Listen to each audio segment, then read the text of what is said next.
In this update, a homicide investigation is underway following the death of a man in Otara in South Auckland overnight. Emergency services were called to Waimonley Road in Otara just before midnight after reports of a group of people fighting in the street. 2 men were taken to hospital with critical injuries. One of them later died. The other man remains in hospital in a serious condition.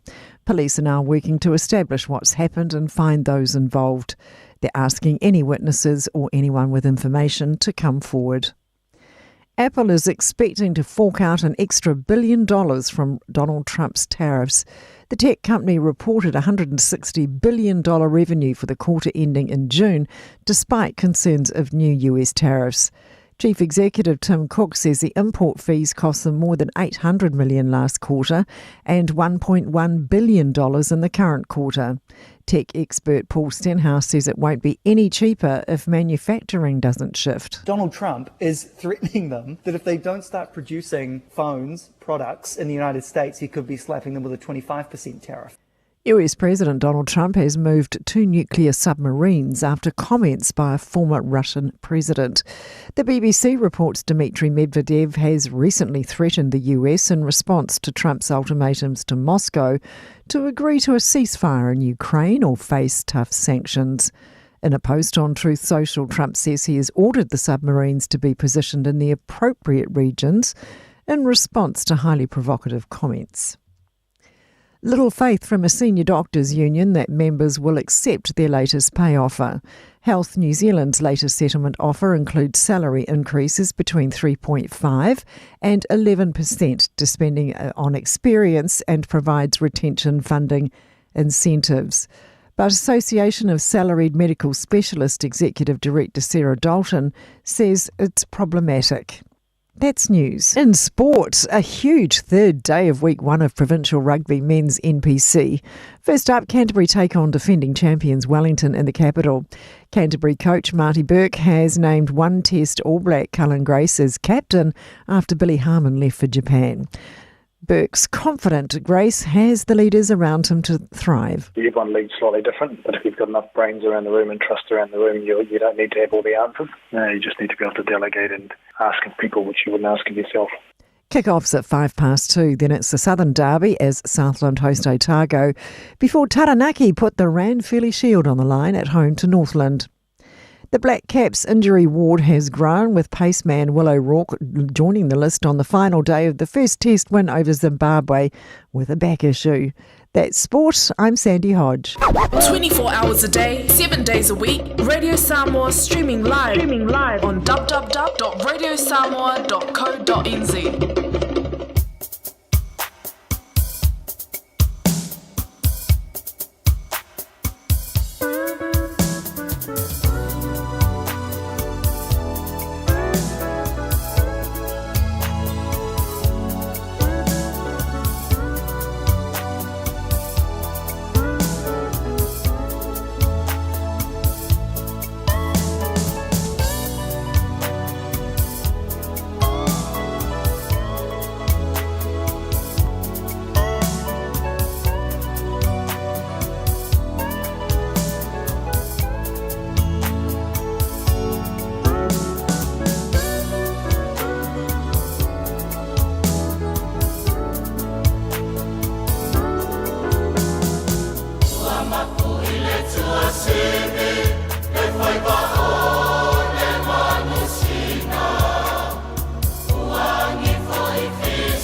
mo i tolu amo.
Whai mea alofa I a inga maua I Samoa, e ala I le whaatawina o se hotel ta alofa voucher. E mawhai o na whaongaina mo aso ta ua whailongaina. E pei o aso whanau, whaipoiponga, pe whai malolonga mo ta whawhau ai whaiungo vai aso. Whaatau e oe New Zealand nei, ai piki e lau a inga I Samoa. Tanga I ane I le pacific40.com/hotel. Ma whaatau nei loa. Pe wala au I le o lua tasi, o valu tolu tolu, lua lua lua tolu. O lua tasi, o valu tolu tolu, lua lua lua tolu. Oceania Career Academy, Sauni! Kako hoi, kaule kaua! He whai ama whai! Wāste lumangai maguia! A whaia sa ili sela asanga whau moe, a waloe te no whai. O le OCA e au tawina ai oe I mtata e sese. Maua visenga whau fale, vali fale, palasa, male soifua maloloina. O le nei avanoa e anga ai tangata no whamau masiti seni New Zealand o loo halala I au kilani. Le sitala nei loa I le OCA, I le go.oca.nz/apply, po le vili mai I le o varselau ono lua lua valu fitutasi. O varselau ono lua lua valu fitutasi. Beta Drive Doctors I le taulanga whaatau I mangele, whaapea manrua. O le vaenga o so ngase pe amana o mia. E whaatino e fo I matupui pui o le whana witi, o tupui pui la COVID sfuriva, mo I lato e sfuluan tausanga malunga atu. Whaapea matupui pui o le flu. Wala au telefoni, 255-25 mo so wanoe whaatino ai nei au nanga. O fisa whama I mangele I taftafane o le McDonald. A manrewa I taftafane o le Whaletusi po le Public Library. Beta Drive Doctors Clinics.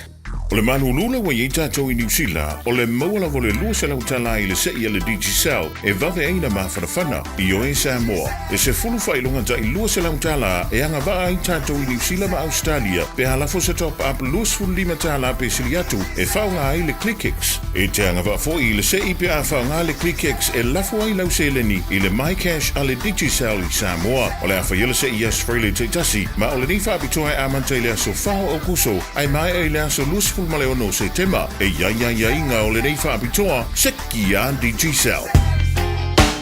Radio Samoa Tasili mai batolu Amo Radio Samoa Tasili mai batolu Amo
male fia fai ava.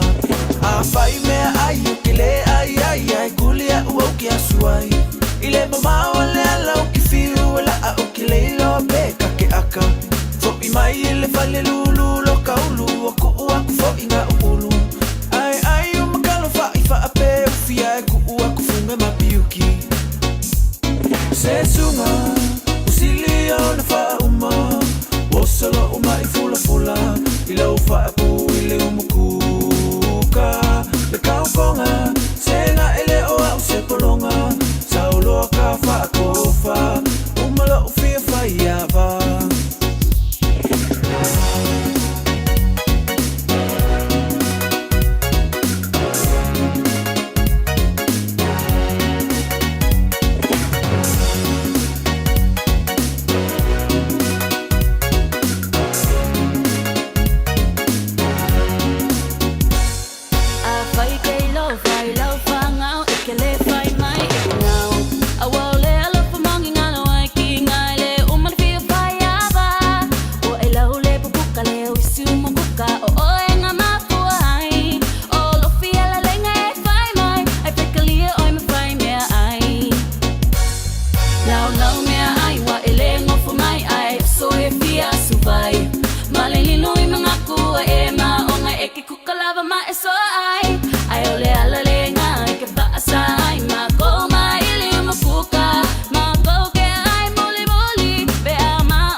Radio Samoa.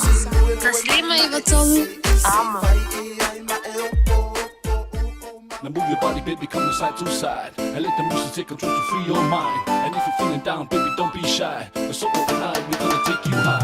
Malamo mo la pia awa ike potole. Kama neka lakwa elamo le monte. Eva futia, eva ile musika. Sipa como casi ansika.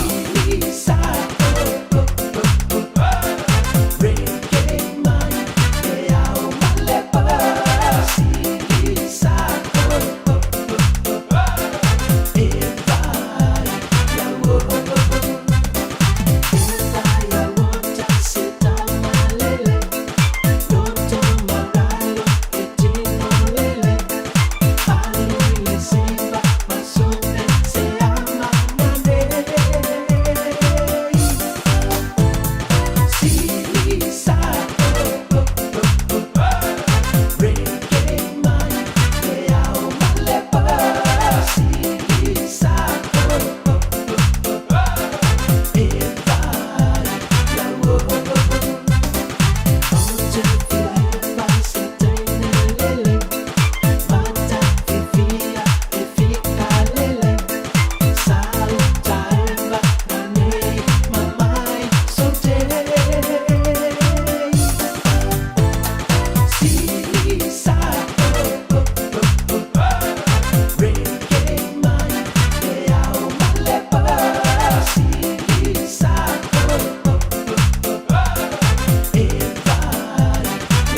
wha maoni o le alofa e tau I le oti Ta alofa I o manatu o le hoa e tui alo ufatu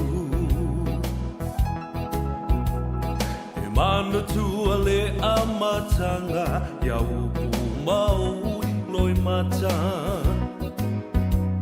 Na e whai mai e le ai se unga o la tā mawhutanga Wa e loa nei leo langa Ma ua sui fo I o lo uanganga O nei mau mea na o mana o I ai Ua le lea uma I le ala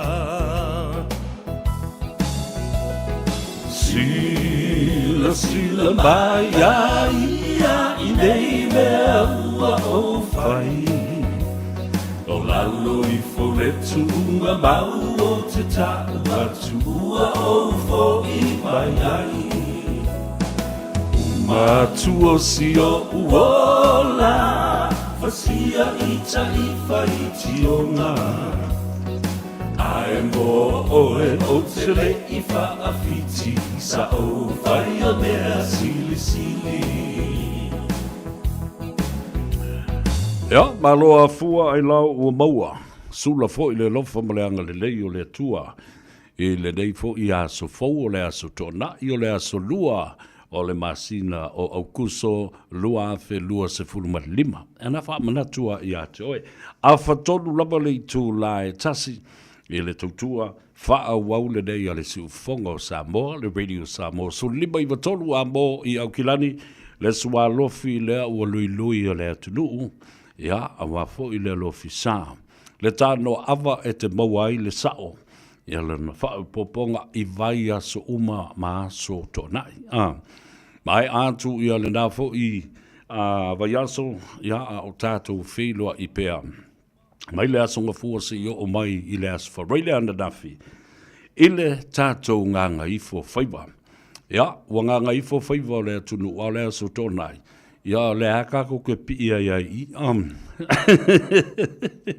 Ta malo le soi fo moduia malo fo I le lava papale ma le ono sai ia ono nisi o tutuangia le malofia o le ainga a wa ia fa le lava e tupu mai o me te tauna fai se taimi na papa ile I o se tala ale atau se vea le lei le ulua I ali I pesta ta ma le langi ia se yuli Al Harrington tu manu vau la vea. Tātou mafuta fo I le Tanoa Ava. Ava mua le tua. I lau alofa mula wanga le lei tau muli muli pea I a Samoa. Samoa I New Zealand nei Samoa I lau whanua me ele o Samoa. Le tātou watanu pele. Samoa I Australia. Hawaii, Amerika. Ma so se tafo le lalorangi. Whaftai le tua I lau wanga le lei. Whaftai lo teu malo. Whaftai I lo wanga le lei I o tangata ma tau muli pe ai lo alofa ia e ui na mātou pi o pā I luma o lau sila whanga ia awa e le tau I masui ua whaatele tele ngese lo to asa a ua manuia pea I ona o le tele o lo wanga le lei ma le alofa tu noa ia I mātou le whana wanga sala malau wari ie malau kamaikai a tā lofa ia te oe male nganga whiwhia o vai tātou tau na maua le taimi tātou tali ai ma tātou maua le rawanoa ata hai a me wha le tono le soifuanga o le ola whiwhia ma le ola sa loto ia o le ola le nai e tā ua tele e maua I lo whiwhia mai de popole fua I kala isi ka ngaka malatou a mbionga ma mawinga paa a whaasanga mai I a te oe mai I tātou. Ai le popole I ai. A talofa le tawhatolu, ma whaatulou fo I pa ia sautua whawhafa o le atunu, ia mai se fo I o tūlanga whaalupe. Ta oto atu, a wapa ia ma mamalu whaale malo, pa ia fo I ma mamalu whaa le atunu. Ia, ai matua le tuu ia te utou leu whainga luenga te tofia le tua. Le ainga sa le vi I so se tafa o le lalurangi, ia ma so se atu nu ua loo ta a se ai ona o le ngā luenga le tua, ma le tau o swaswino le ipu vai o le ola. ia awa le soifua whaaleanganga o tangata ia ma le lātou talitanunga i le atua a talofa ia te oe nei tai au ta maamatina mātutua o le atunu tua a sina tausi o tō mauta malawa ia whapena fo'i whale o tangata mātutua ia mese fo'i o mauta ngase o lo o whaatau to li ai o no ngase o apulusia o tō whanga ia ma le whale talo whae alo whangia le tua e pa i atu ia ma whaatea isi ai whaamalo lo ia te o tau ti ngāo le tino na ua pula la ngoto le soifua ia ma le soifua matua talo whae alo whatele mo o tau tamamu tina matua pia no whai atu le tele o tātou por kalame o tau ia ai tamamu tina matua i o tau mauta malawa o se whaamdianga whaapitoa le nā mo se ainga o lo iai se matua tausi ai sea o i nā o lo ta oto ai whaamdianga o le sosia o le tomai whaanamua ia whapena fo i le tātou anga nuu ma le tātou ngangana o tū maanga le atunu o langi soifua o lo ta oto i nā o ngafa mawhai au lo ta oto i nā i o tātou ta mamtina mātua o le tā ua lao le exercise leo e whaatala noa ta mamtina e le ngata ina whawhanga ai oe i le nā to mai whaanamua e tā ua tele ai te malamalama e fo i lau tūpuanga ma lau sotanga i ngafa mawhai au lau tō ainga ia e tā ua tele ai le ngata laile na e tā ua mō ta mamtina mātua o lea wala tō whaasoa atu le sosia ma le oa ia te o tō ai o se whainga fo i o se ngai o inga e mawhai o na ala ma ola peo la tō mawhau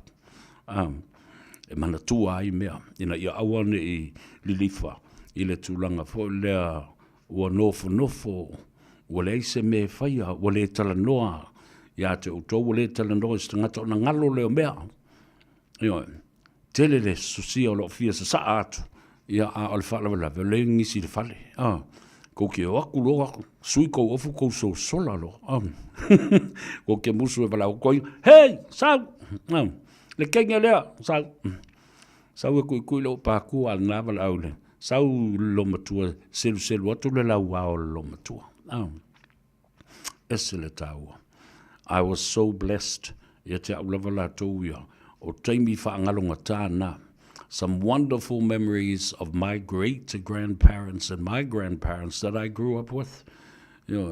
Maolai au tafo ina maolo mātua nei, te le ia o mea tāu e mawhaiuna. O ina mai ai, at the same time, you're giving back something to your grandparents and helping them remember things.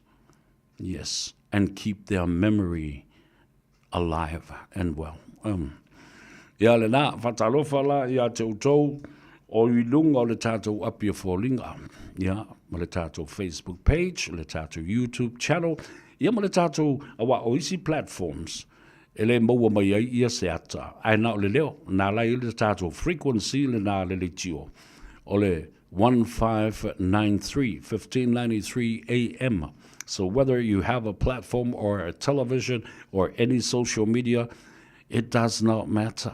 We do have an independent frequency from Spectrum so that you could actually listen to it. Ia le nā. Tu sa peke re vai mai fōringa au leo le atou sa veala te whalongolongo i le leo mari. Ia. Whatalofa la ia te utou, whaafetai fo i lau tau whaatalitari mai. Whaafawina tāndielu, tāvita lio, lima, le mamea, Mia Lima, Talofai, Malol Soifumulia, watching you from Melbourne, Australia. Ya, Vapena for Iletamatayo, Mary Avito, Matamatatu, Taptapua Yatu for Ile Martin Fie, or the Susulu le La, in Brisbane, Australia.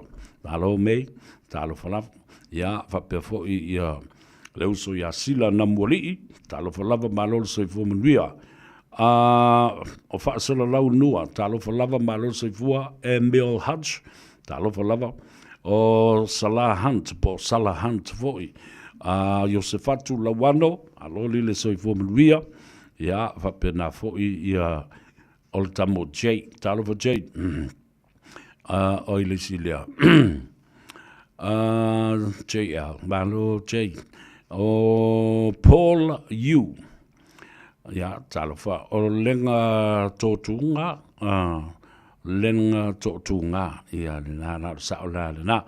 Ivan Silipa talo papa talofa brother Ivan po leva fo yaso tato te le fe lai fa mo ya olo manuia ya oe male ainga ai fa mai o le mato te mata matatu mamako kali e aku ya ki oe I Brisbane Australia tamale o Ivan Silipa talo papa kamaku ai le o le King Taro yaso I la ua male sunga ya le atua manufui Nielsen ya le na fo I pisi nisi sa to o tele matumtumu iai ia le tele o tangata.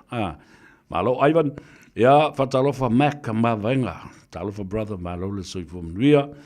Ia, whamai, oh yes, of course, please like and share and subscribe and also, leave me a comment. Nina ilo, matamatatu matou I Melponi au se talia. Salu, fata, fiti talofa lava malo le soifo manuia. Keep it coming. Brothers and sisters, ladies and gentlemen, and all our fans all around the world, please press the like button, share our program, and then, of course, yes, leave me a comment. O te whiwhia tele whai tau autou komeni. Ele teimi mānawa I ngā luenga. Wane maari e te lola, e masano whatalofa ele autau e maa. Whatalofa atu, Ja, te auto le au fai upu sama le au pala au Uncharted path, watching you from Las Vegas, le ato talo fai Sin City. Le ngole na Las Vegas. O le ai taai le angasala. Ale nofo mai I Uncharted path in Las Vegas. Talo to you. And aloha to all our friends and families in Hawaii, especially to our auntie, Fa'alavelave Afamasanga Poela Ulu, and also my dear sister Yvonne and Ash Yvonne. Ia mautou umalo whafonga mai o tātou wainga I la ie, kahuku, kalihi, ia na kalihi leo te wawaiatu masani o na tāpua I mai ele sunga le toi ina. Reverend Elder Tinetali Ngafa. Ia male whaletua ia moe, ia whapea whole no whaalo male e kalesia le aingali, ia ole e whakasai le pulenga le nā. Whatalo whatu Loretta Roberts tuile tufunga, watching you from Las Vegas, alofa atu mo oe, ia, alofa aftai. Ia, le nawa yasu ato wo tātou, wa mou atu mo na futia.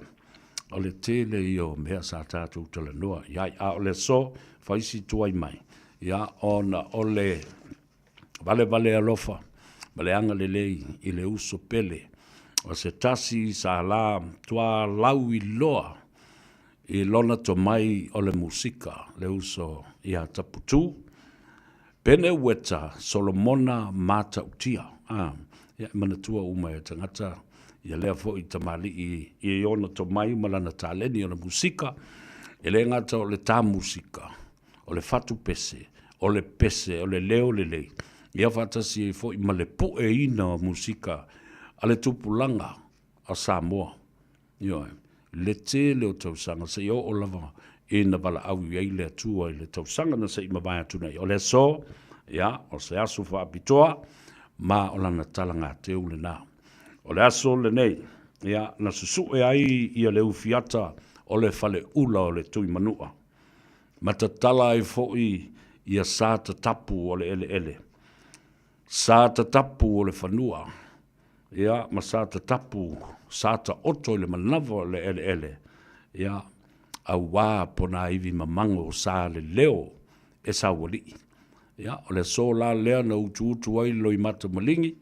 Ia, ma le loi fonga pa o le fionga le whaletua.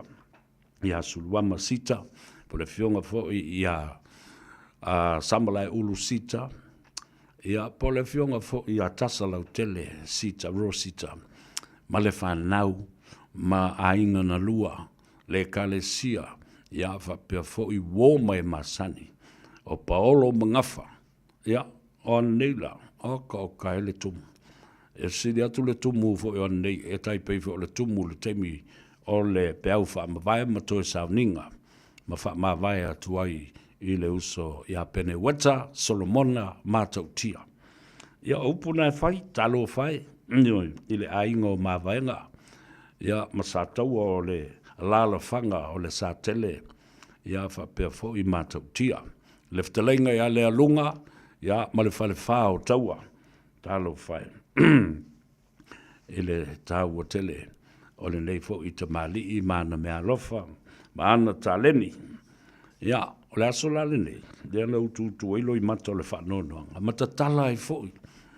Ia, le tele o masina o le tausanga, sa au o mai ei le whanonoa. Ia, ona o le wala aupa ia le tua. O le ala walu ia, ia le malanga ato le afoa, po le sunga fo'i le se uli. Ia wa onu umana, onu o sataua, ia e tapatu i le au waa vai atu, ia la inga sa tuala ma la inga whalangilangi. A wā tuala malona whale se fulu whapea fo i sara malona whale walu. E pola pui pui le whitalenga i la ua matua whitalai o wā te vanga ma vai whale, ia ai leo ele a inga o sane murianga. Ia whapea na fo i nei o na a inga ia pia, mai atu walo sina, ia whapea fo i le whale tolu ma le vaina lepa, ia whapea fo i le mamalu le fwai whale o sale balasi. I sinawe maulu mo tua. Ia, o a inga nao le tama. Ai mose fo i. Le va o fonti. Ia, le va o le tupu o fonti. Mai atu, ulualo whainga. Ia whapea fo i. Ia, le matua. Ia tala mai bao ma le tofa. Ma e na teitai. Ia e mai se atu o le whauono. Ta oto ai a inga te tele lua wasa when lui bao. Whapea fo i le a inga sale balasi. Ia.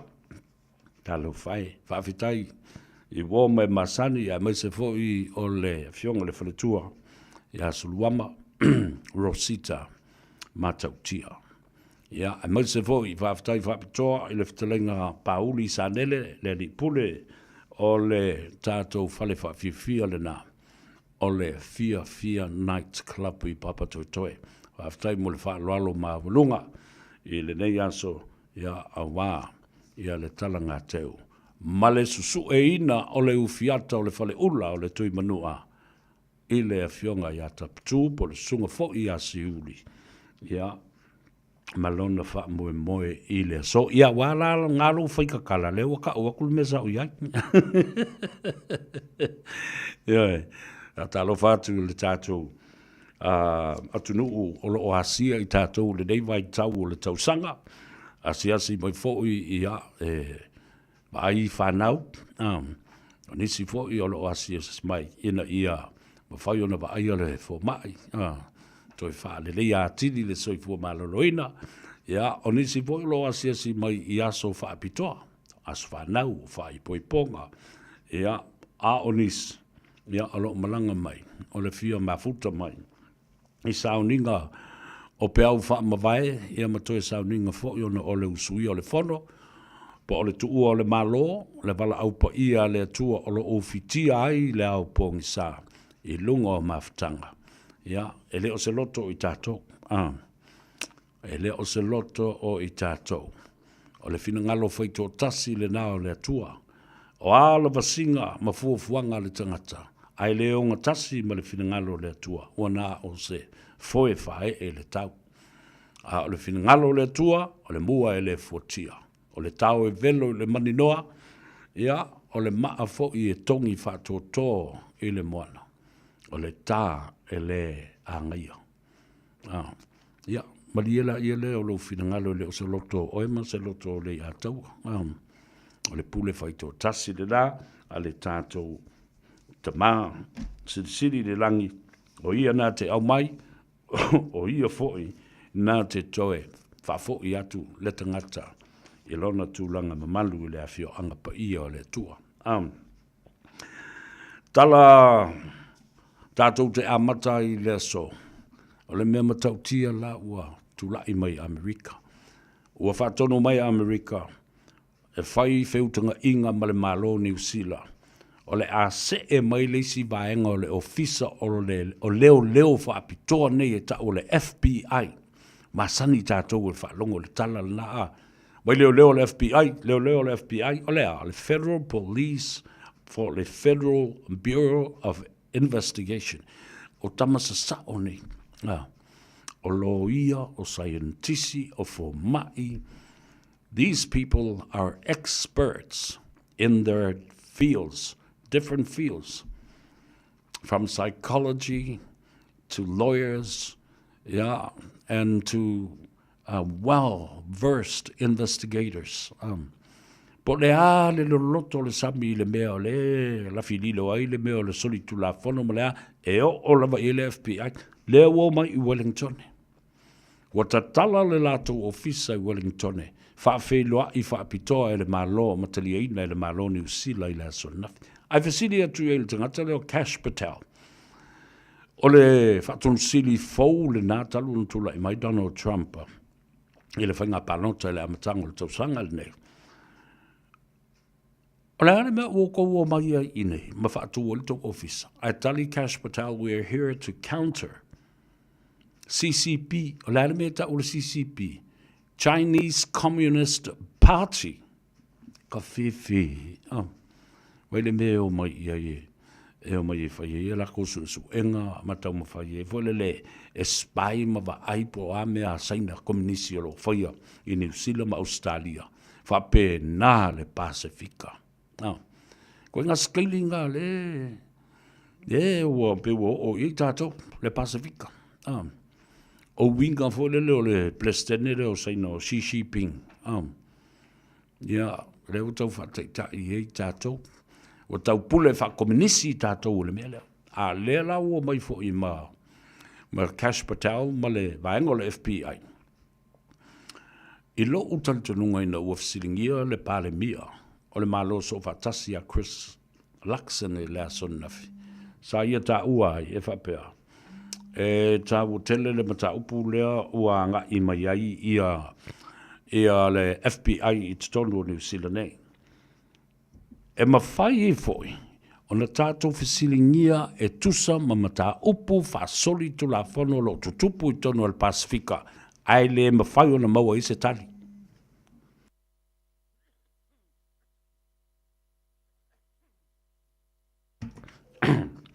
Peila le mea le nā. Le wa tātou loa nei mea i o e tūlai mai. Sex trafficking, people trafficking, murders, unsolved murders. Le lau tātou wawai e mta upu ia. And also drugs, narcotics, prostitution, money laundering. Matau tia le mele wa sawanga i le FBI. Mai o te matua i whaafetai, le lau whaafonfonga mai Samoa. Oi se whainga malo tūlai mai. Mana tua le keisele nei o tū au. Lea lava ele i o i ai le loloto o su enga e tau na whai. Lewa o mato mori anga i sa whaasino i a la uri ma le lato to ono lea. They were about conspiracy and fabrication of evidence. Whauwhaunga. Ia ma le whaasese o whaamtalanga. Ma mori mahu. Tau ma whai e suia se mea. Ma le ina ia tūla i mai ei se mea e matua se se e sini. Lea lai le i lauina le wha unga le wha msinonga le nā. E umatu le whainga panota e wha to a lau iau ke topa. Le maliu o le tamaitai fo mai Professor Dr. Caroline Sivayana Cabot. Io. O tō wawai, e le ngata laine nā, mana tua, e lua directors po o whaatonu sili i na tofi ne Donald Trump, Tusi Gabbard, o lona anti le fo mai lea. O Tusi Gabbard, o lesi director le nā, of intelligence for America. le wā matana ngā I mai tangata nei I le Pasifika, mai o te matua I whawhetai. Whawhetai. Pea no foi atu, e iai le tai au, lea la, o le suenga o la uli, ia, o le fabrication of evidence, lua, conspiracy to commit whatever. Ai le io, the main core of the investigation is who killed Tua'au.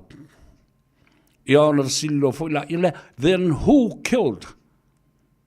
Ai le fasiotia, le tamai tai professor to Stella, Professor Dr. Caroline Cabot. O le teina sa mo le o tusi Cabot, o le si whaatom sili le na, o le la o le FBI. Ma whaamatalaga, whaalilo e winga I su enga tau soli tu la fono, e ele fasio tangata, wa fiu su e aile maua, e maua. The FBI will go to the depths of this ocean and to the middle of the earth to find the truth. And the truth is not far away. It's in the Pacific. In where? In Samoa. Ia, lena, awa matang ke vai o isi. La tu lo lelei. E fai la tala leo. O toi man tuana lafo mai ana po ia te aula kilipi. O le tala noa ngā leo ngāri I fo lele o le kindergarten a tu le epa lei sini Australia le whale o pi inga. Masatani. Sen mai e te le kilipi o la fo. Wai si siro lele. Ele I lauina vaenga o le whaamsinonga fo lea. Ala auli malawali I o limongi mo I latu umai. Ma leo leo. Ele I lauina. A o lea ua toe whawhau mai e leo ngāri I. Mana tua foi o la tau nei na whawina mai le tala I a Samuelu. Na mawala ia leo Samuelu lea. Samuelu lea le o loka lava le teimi le nei. A leo ua toe whawhau mai fo. Ma le mea ta o le whai mai. Whai mai ua mawa le van. Mai le van lea na mali oi tu au. E ili tangata na alu, ave le van I fea, ma fea. O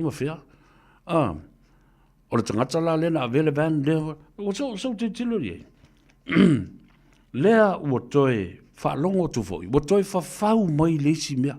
Mana tua, toi titi a wha Samuelu na whau e leo ngāri I lea. Tau male Samuelu, toi sau le Samuelu, e malisi tangata na leo le po o na ngale. E sao ia I mei o whawhaunga ia. A sisila ia. Whamai leo ngāri. Ale a onga whatai tai lea le kindergarten na tule epa. Mai sin. Whamai. O lea ua mau le van. Na maliu waitu au. Maua fwoi male tangata. O le amori e leo. O la ua ave le lato mori mau I o. O wakaro sonte. Whaku ka whiwhi eri. Na o mea whawhau. Ni tangata. Ale ngāri I lea. I was just laughing. What, these people are idiots. No fa te ia o fa mai ia le wa o mo kule me le o ki le mo kule me ia le sei tatu no fa ma fa tali de le wanga I mai I ia le FBI le Pasifika au te ofo pe ale mafai. Because I'm telling you, whamtinonga ina whai nei, it wasn't about 2 hours, but it has a connection to the death of 2 hours. Ai umalola na lauli ungal whamtinonga le iau topa, sila la ia le iai. Oia se whainga malo tu lai mai, a u te tali tono, a tu lai mai le whainga malo a lauli. E toe la langa lo ma le whamsinonga po o ai na maliu ai tu au. Na ai whewhewha wa I solo hana ka lenga maliu I kua. Lea la ua mai ma le FBI, some fresh pair of eyes. Fresh pair of eyes and fresh techniques. Awai o mai lo le pia isu elo. Ele ngata na whaonga i le mea fo le lie detector test. O i o matangata ia implicated i le whamsinonga. Matangata na tā ua o lātou ingoa le whamsinonga. Ele mawhai ana le whaonga ina le FBI ia le lie detectors na e fusi ei manawa. Fusi ei ma le ua. Fusi ei ma le ngutu ai whaatala noa. Se whaatau tala mai. La wawa aila ia le graph. E loa e ngāre mora kalapelo le kangaka. So e pōwhena i le pōle na. A o ina lua i ei whaatasi le pōna. So e ma le telefoni. Maua o mai i. Ta i tasi le tangata na maua ma le sa iai lo na sao i le melea. E le maliu tu au tu melwa whongo tātou. It's announced the Department of Conservation will charge tourists between $20 and $40 per person at Cathedral Cove, Tongariro Crossing, Milford Track and Aoraki Mount Cook. Conservation Minister Tama Potaka says foreigners often make up 80% of all visitors at these locations. He says up to $62 million a year in revenue will be directly reinvested into those same areas. There will be no charge for New Zealanders. Dengue fever is surging among travellers returning from the Pacific, with 34 cases reported in Auckland last month. That's compared to just 5 in the same period last year. Health New Zealand reports the region's had 103 cases from January to July, doubling last year's total. National Clinical Director Dr. Susan Jack says half were acquired in Samoa, with more than 2,000 reported cases there since April. In warmer, wetter years, you can have more mosquitoes, and then with our shifting weather patterns and people movements, it's all contributing. A homicide investigation is underway following the death of a man in Otara in South Auckland overnight. Emergency services were called to Waimondley Road in Otara just before midnight after reports of a group of people fighting in the street. 2 men were taken to hospital with critical injuries. One of them later died. Donald Trump is calling comments made by a former Russian president foolish and inflammatory. In a post on Truth Social, the US president says he's ordered the repositioning of 2 nuclear submarines in response to Dmitry Medvedev's statements. The BBC's Gary O'Donoghue says Medvedev recently threatened the US following Trump's ultimatums to Moscow to agree to a ceasefire in Ukraine or face tough sanctions. The former president saying that there was a game of ultimatums that the president was playing, reminding Donald Trump that Russia still possessed Soviet-era nuclear weapons. That's news. In sport, he's the last fit pace bowler standing for the Black Caps ahead of the second and final test against Zimbabwe. But Matt Henry is embracing the challenge looming at the same Bulawayo venue. Will O'Rourke joined the injury ward as New Zealand wrapped up the first test inside 3 days, while fellow quick Nathan Smith is already likely to miss the second match. Henry's hopeful the situation will improve. It's great to have an extra couple of days to rest and recover, and the guys will look to do that and then get straight back into some preparation for what will be the next test. It's going to be, obviously it'll be a big challenge. A bumper third day of the men's NPC is just about to kick off at Porirua Park, where defending champions Wellington host Canterbury. That's sport. I'm Sandy Hodge. Hey, hey! Oh.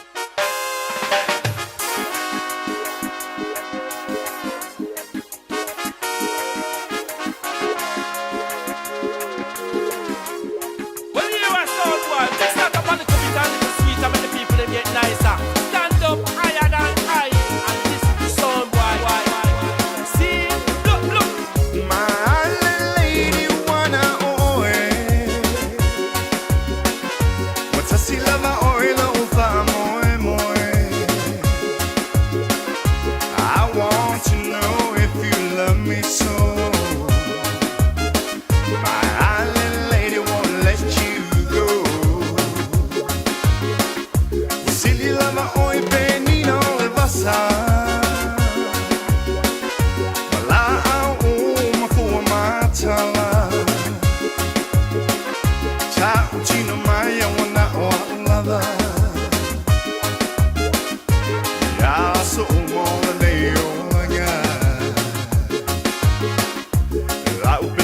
sa fai lau miti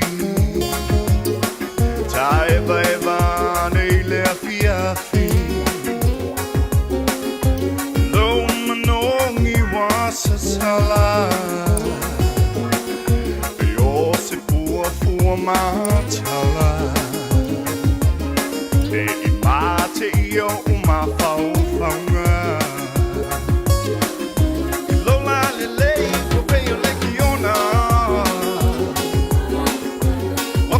tau puna thama chala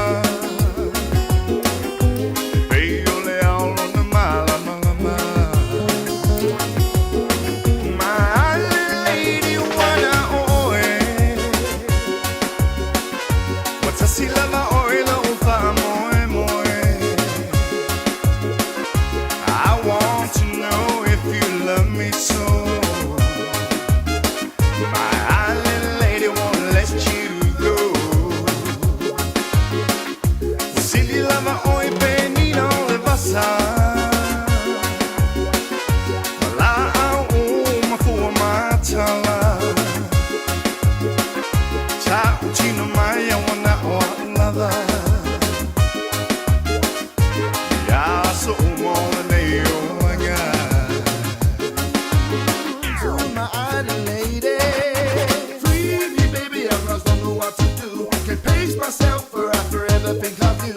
Got nothing to hide, just to be by your side. You tell me what you want, girl, and I'll be there to provide.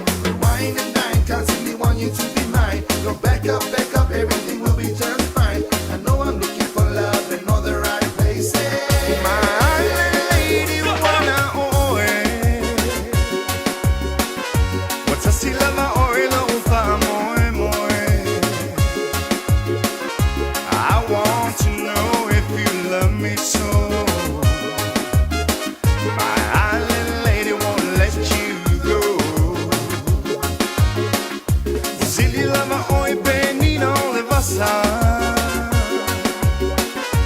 La au ma fu matala cha chino mai wana o lava ya so mo ne o nga ma fo mo sao tu la si be ama fo ya o la wani Ne'yo umasi Ile sumali ole neila langi Ile ngalo ile nganga Ya sumole neyo langa My island lady you're the one You're only one in my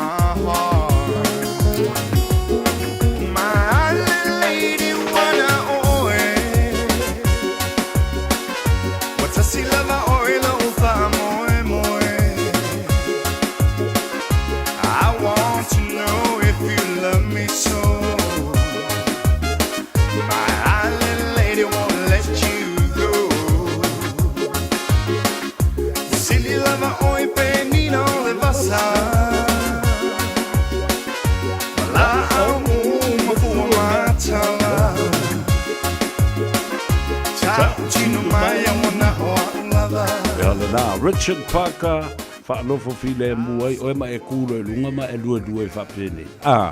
Ele my island lady in ua baluminu te wa te ele tu lai lua tautua mo oel siu fongo Samoa ma le Tanoa Ava ma le atou sa vea i le so e te maua i le sao. O leo ua se e mai le sa o le li pule o le tātou whale tapale o mega car se le whatalenga tong Sia P.O. Wilson whatalo whatu mo le ngang whalo alo maloli le soi fomen wia. Ia, si alofa, talofa, nganga fifi nganga whakapai whatalofa tu ele sunga ale ia taua. Ie. Ia whamalofa tu maluia whamalota wa tai whamalole, whamalosi nei aso ale ia taua. Malo fo I whawhitai I ngā luenga sa whianga iei male atunu I le nā fo I vai aso ua tuna I atu ia whamui moe sa maluia me oma le fo ua tālo mai I le aso tōna ai. Ia la e fai asia ka ngaruenga. Whaatai le tua le malosi ia maleola. Alo mwhai ona whaatino ai ia ngaruenga au wasa bo. Ia, nā mailo vai aso ma tala fo i o le tātou lotoa. Ai, ia, tai pai tau tu foi le sangwanga a tau e sele matongo fier vai aso le ri yo e. Ia. La banga le anga le aso ma vai aso la to yo tanga la bala to yo le lava don sai yo e. Ia tu langa la to tai pai tau tu foi facilia la opción le atawa. Ia, pataia le tua. Bo la le la mo le la. Ai patai la beta to tu fa yo tu tu patava lo mi ka kaspre. Pa de taina por aso nafi. E tō whāta tō tangata, nā mela tō sāla sa nafi e di mai, e tō tasi le maori, ana nafi, yo e. E dima tā marino ese a la tatolo toa, nuni ngai e lua, ia piki apolo ese a nafi male band, ni sen extra o malesi SUV nā agua, nafi li mai tā bale.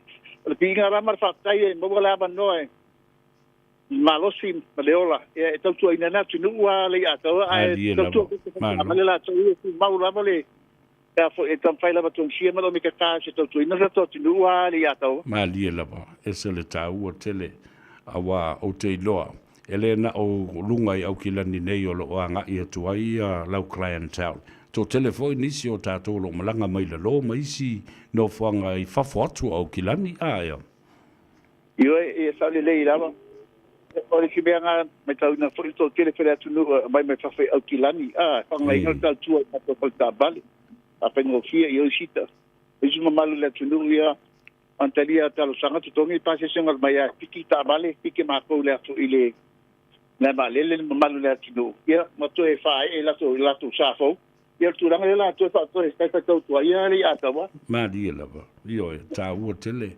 ia o le so la le tembi tapuni e tato ia ma e foi to tu da tu ta bale le so le lima o kia Maro lo foi tong siara to ia da ko ile ila so na ila to ia ya tu langa la to ia malo lo ta pinda ko ta vale ta pira ko tong sia lo ki ta ya ia ta fa ka tu le ya ka wa malo va tai e le tai mi o le tangata mala nga luenga mala tu tu wi fi ia e fo le tai mi e fo a i mo le tua mo mori ile nga va tai fo le ile aso ato vai aso ato ta tu te pule sa lo to ai ia tasi ale aso lo ua whaatula whonoina ia tātou te oa i momoli le taulanga malapalapa o malo i le tua ia ia e se lau mai se pupe se pe o malusa lau pe se nele a fo i le saunuanga le a taua e tasi lama le aso pe ngata se le tura fo i la sai te alo le lotu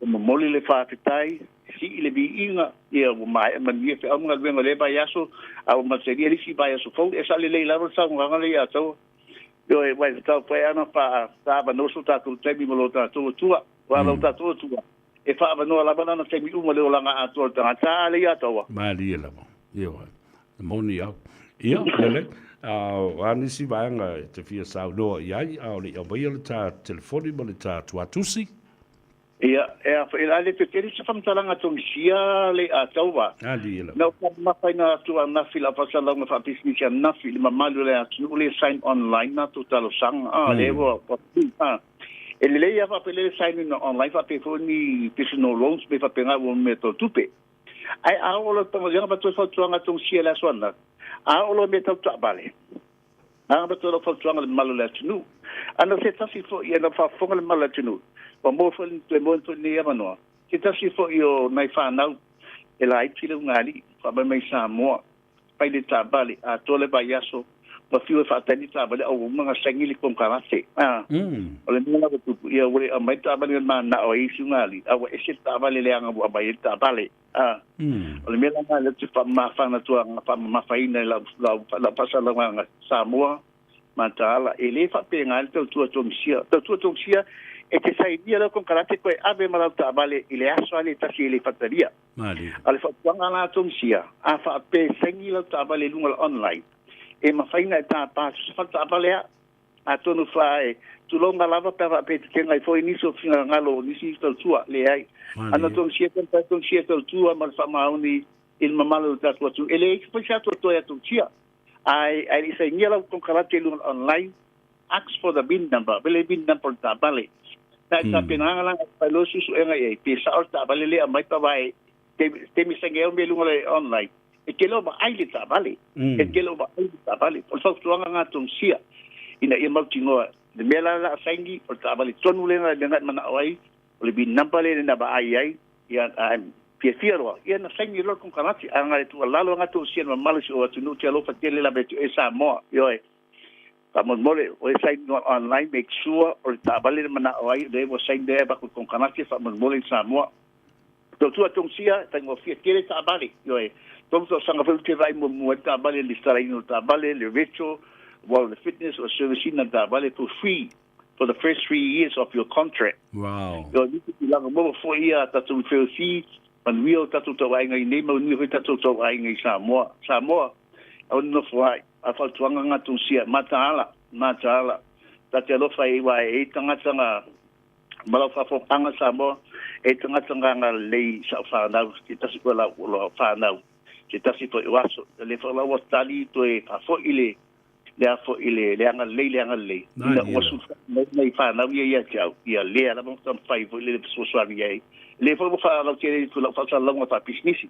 ma taala me se ta to fa na me so ta to ai nga fa ta nu mai to no la fa lua sa ili ni man men to ni sila ni si tu langa le atawa na usi la malu la tu me mo to sia to tu ina oe ile lu se la Kevin stripe ngai papa to i manukau en fa fenga bala al ta to le line ole o iva lua fitu lima balu ta silua o iva lua fitu lima balu ta silua ali fa ma vai atu tongsia ile aba tele lava ma falalo Samoa ke aso atu vai maru enga aba pe ese nganga osala ke to tua tongsia bole to mali po ia to ma fai lava a foto fai lava tongsia to tuina oi tu langa umba te tau ona to tu isi tanga to soifua ili nei la lolang ila ba tele lava ma falalo ma ni tele weekend Samoa al toni fai vai tongsia o lo tasi pa tuono lima pa tasi o lo tasi papi tuono lima fatos papi tai tele la pala o fionga le ya taua bolo ma taua no le ya su famodia le tu fai vero fima e ele uso an mo temire pato pam fa su fuia la fionga le ya taua ya fa su fuia la telega tungisia berbiar sapati atao ta filwa ile va su fo ai fa su fuia mo le temine ya so fu mai man bia telega tungisia Pio Wilson e te maua ile la to atusi le lua se lau Cavendish Drive i nai papatoitoi a leo le nā pala au le telefonia le pule o lua tasi whawhituono lima whatasi o lua tasi whawhituono lima whatasi po le o numero ofisa o le o iwa lua fitu lima malu tasi lua ia le na ta ua tele le yai o nisi o tamari o le tātou o tunu o ngā ruru i pisi nisi ma kampani nei. Ia, e ma whai o le tātou whaso ta i le tātou ngana. Ia ma whainu ngō fie fwoi o na e malama le le iai. Tātou o i wawai fwoi, whatalo whātu le uso ia Afa Godinet, ma lo le soi fwomruia whapena fwoi le fionga. Ia tau i le ili a o malanga siasi mai fwoi i Samoa, i nai le pitanu o Mangere Bridge, a lo se fom nuia i lau fionga tau ili ia fa pena fo inisi o o hasia i tātou le nei fo i vai tau o le tau sanga ia fa malulu watu o le tau o tau nu uma ia i fai asi malulu ele pule ile atau ai pule ia o fo foanga mamana le na le tua i le fa naturo mea e ile teimi e malulu ai ile teimi e mafanfana ia ai fo le kaimi mo kwa malosi ai ti munga aso nafi ya mana ia le matango fio le aso nafi a ona tu atu amata bele aso fua ma aso lua ma le aso lulu na timu mai le tai au alu le po la timu ele iai masina tai mi fore le lakila o le ma mafatelo le pa u o timu na semanu tatu te tepa fo is tu langa pangatia e pe ona iai ia lo longa sau tau manatua le amatanga le tau sanga lei vai foi mai fa au wau le Tanoa Ava e te maua le sao ma lei a tau sa bea se sau le tama sa le longa le pese mai TJ Tautua mai sa le longa le motu tele i sa la fai Father, I love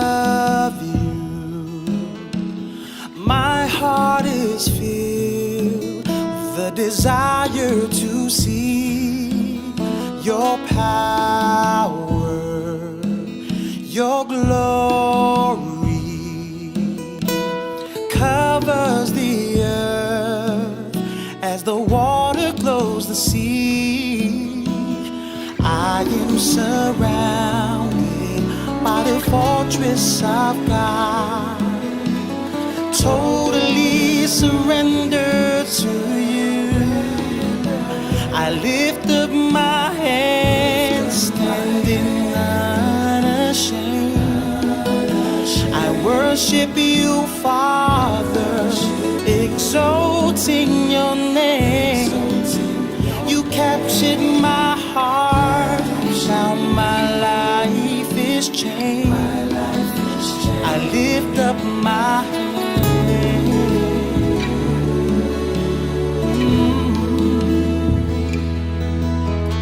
Father, I love you. My heart is filled with the desire to see your power and your glory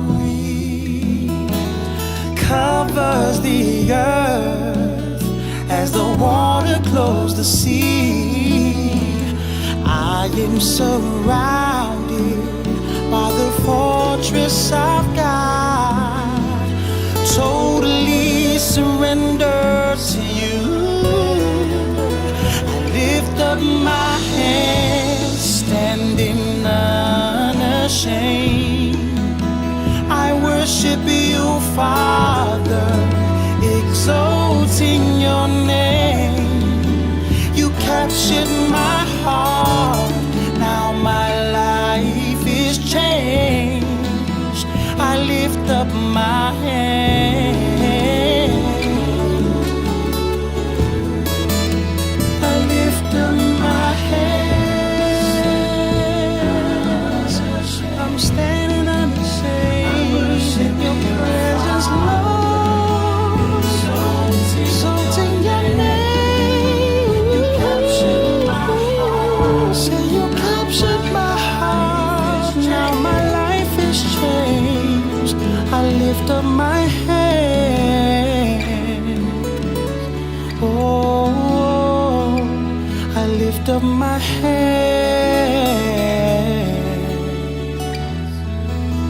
I lift up my hand.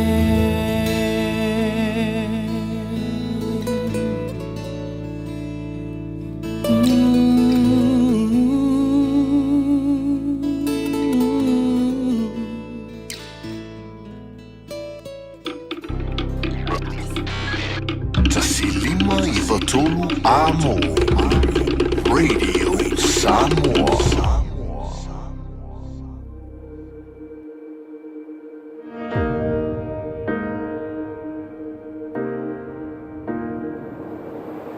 Tolele se moi wa moi ala la. Be yo se moi e popula malo si le mala malama. A o eta o to mai sungai lo ufata fata. Sa lilo I manatu le nei po ole a itu ua ia u.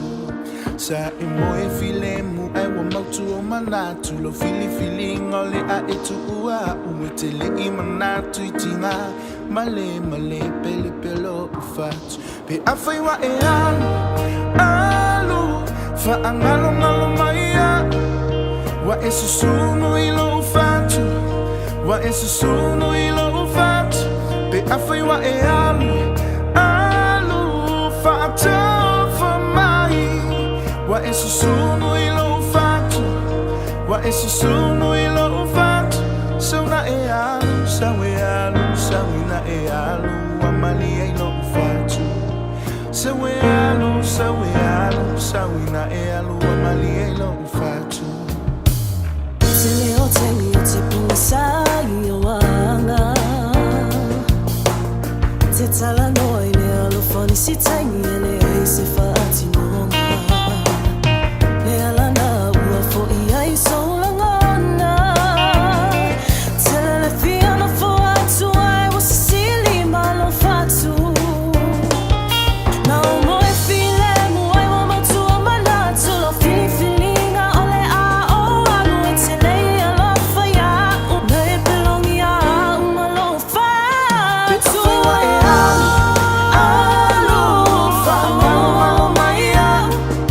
Wa e susunu I lo fatu Wa e susunu I lo fatu Pe afai wa e alu Alo fatu for mai Wa e susunu I lo fatu Wa e susunu I lo fatu Sawa e alu, sawa e alu, sawa na e alu Wa mali e lo fatu Sawa e alu, sawa e alu, sawa na e alu Wa mali e lo fatu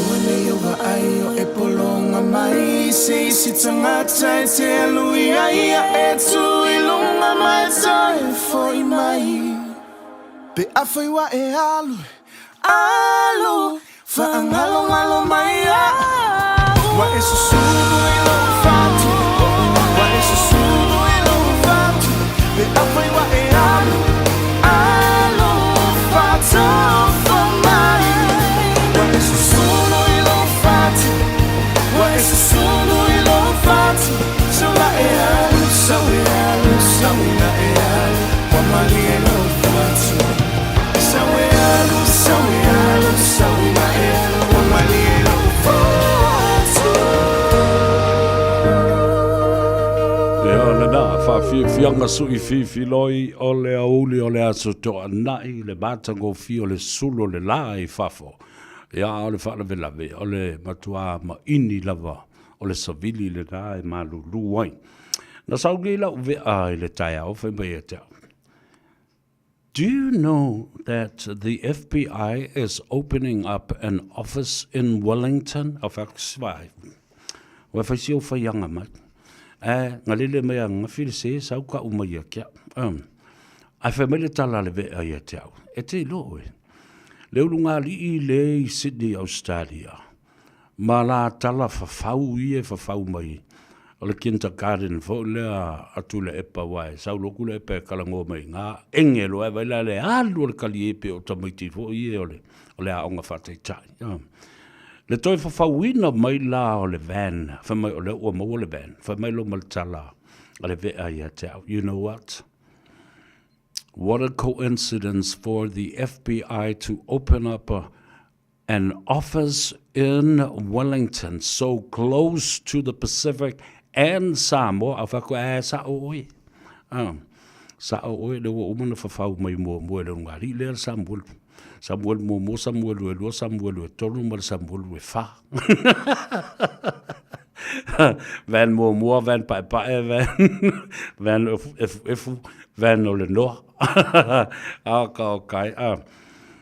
And you know, ladies and gentlemen, I think it is a great move for the FBI to station their legal expertise and investigators, Federal Bureau investigators in Wellington, the capital city of New Zealand. Terminate fia whatalo whatu le fionga. Ia taula papa William le au pepe, ia malana mana mea, ia Ruth, baby Ruth.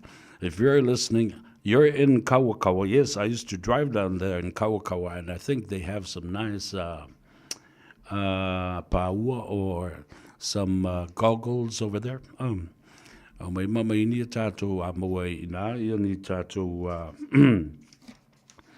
ni tātou oysters, mua matua mana I te lelua tā whaonga leo pepe, maruf. Ia, sa ia malutia le soifua langa leo wala e whaisi, si wha le tono leo wala, e lelei a wala, e fo lelo le ka milo solo atu lalo kaukaua bei. Ia, it can be dangerous. So drive safely, come home in one piece. Watalofa a tavita lio, alofa and fui, o tavita, o le uso ya JS, se yuli ali, o le mea lale whamaile ve aia teau, e te sila fia sa vea. O le langa mai lava leo ngā li ile nā, mea whawhau. Aisea, o lo tau mawhai pēa e poponi mau fiufi, le tangata lele maua lava. Ao le to tele i o tangata le lau manu i o lātou ingoa le mea ta upule. Le lau whamai e. Whaafonga le le mai. Whamai le ngangua le. Ala uwe ale na whamai nei. Ele i maua lava le ta vale ma le tangata na o ti ai tu au. A o lea fo i watoe whawhau mai. Ele ulunga li i a whau whaunga ia. O mea ia e ta ule vea. Whamai le vea. Mai. Do you know, Severe, these are called propaganda and conspiracy. Whaku, e wike lo foi inga upu. Hawe mai kara vea. O kele le barbala. Male ungari inga le. Ai whawhasa ngare i upuna. O le propaganda and conspiracy. Yeah, le na. Tātou whatalitali Samoa. I don't know whai atu fo e le tae au he o mai e. Ia le la vea. Ma o le lawe i la le nā. Wa te tau wailo. Ona sa ili se tali ma se vai fofo. A whai o le ua mai le FBI mana nofo lata mai i le Pasifika wa le si na vanga. O le tele. O le whala au whaasaina ma le aisa ma le methamphetamine. O lo o le watu i tonu o le atanu. Alen famili ve ai etau, ete loi, na mele wo fa no no ai tele. Fa tolea. Me wo mo ta mai tai fitu, tai valu, tai iva tau sanga, sfulu tau sanga. Le matu tua i te tonu. O loto a onga. Le ala na le lolo fa ya tu la son nafi matala tu nafi. The government of the day or the caretaker government needs to think fast and create a special task force unit. Le ale tau o le mea le task force unit lea. Whaapitoa lava. E ese mai leo leo. Ia o se vaenga lava o leo leo. Ai o le vaenga la ia la tau te mata i tuina. Loto a. Fale a onga. Ta maiti a onga. Ma whai a onga. Ma so se tangata, ma so se ta vale. E masalo mia o te ia o tu. I te tonu o le loto a, ma ele o le aonga. Mata i tu, surveillance. Ioi. A oa uina e whaia latu surveillance. I meo ta vale o ane wha tutu ta maiti le awala. O ai ia tangata e o ilunga le pasi. Ma o whaatala noa ta maiti, ma whaalata ta maiti, ma whaawō i ta maiti. O tau sila i ai leonga honga le mata upu o ne i ai. O tupulanga nei. O lumana i ia o Samoa mo ata eo. A le ale mea lea e whai e tangata nei. O matua i fufula ola le mea lea. O whai, manatuala, e le ngata i. E o isi whawhita uli. Child sexual exploitation and also child child trafficking o to whalonga to Samoa e to titi le se vai aso a ua leilo loa mai ni tamaiti po ne te neti la iti tala vau se fulu tau sanga se fulu male lua o whea le ni mo i tamaiti nei a o ai le whaia le amio leo. Wa live on the tau na whaatutu, surveillance cameras. Ma whea i fo i leo ma latu surveillance cameras. Ina ia tapu e hei tangata nei. Ia iai se task force ngā lue whaatasi ai. Le mata ngā ruenga o leo, le minister, le komisina. Manisi tangata lau tele. E wha mau popo mai e whaia ni su enga, mani kole ninga wha pitoa, mo I lātou nei. A special task force to be trained specifically to surveil these culprits, mo I alau tala. O la tātou nofo I pefa pea, ma tuu ai lava le whawhita uli lea, e wha wau ona wha tino, ai mana tua mai. O ta maiti e whaingo fie o na whaalalata. O tangata mātutua ia o lātou tui nātu aisa ma whala au whaasaina i tamaiti.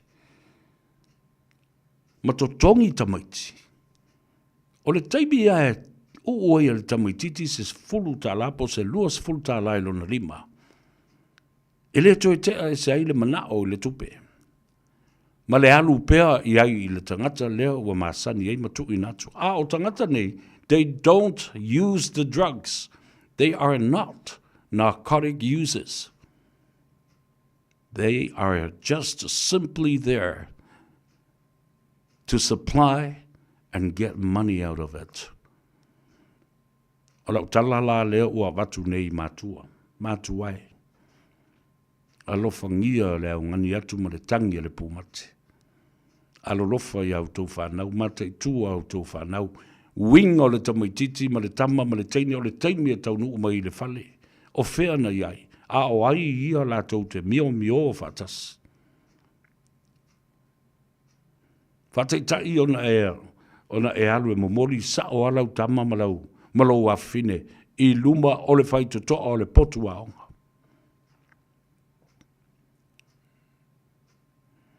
Ona e mauti noa la ia lea. O saunga le mu, o sao le potu aonga. E le inis tangata no ane whaasala vei ma ta ofi ta maiti i le awala. E le liu mai lou tua ua umana drop off ta maiti. Ia laua apo e lis tangata. E te sau e te le maal malama i le mea le na. E le whaamtala tu fo i le ta maititi i a te oe pe atau nuu le fale. Wa ai a mionga. Wa moe umi. Wa tuai mai i le fale. Wa aipo fea ngai i at. Se ngā luenga i mawhai o na ngā lulue whaatasi ei mātua. Ma popole i ei mātua. Lesi la mea le nai tau ai ia le anga i mai o le FBI ia po leo whaapitoa ata mamai nei ma o lātou wanga waa ese le whainga o suenga. E mai a i le meo le whaua i le toto se i o le pau o le telefoni wa tasi lea mea matautia le telefoni. E o mai a le teimile nei o le mataupu lea i atu au. Lea lava e pisa i telefoni. Ai o te launga atua i lava i le tolu, le whātau sanga o tona i atu, o i e mauai le tangata na tupu ai mea ia. Ma i la tau nei tua o le mata upu lea i le whauwhawina, a wā, o le telefoni le nā po le ale umina ia te o le telefoni, data has been stored and that information, even text messages.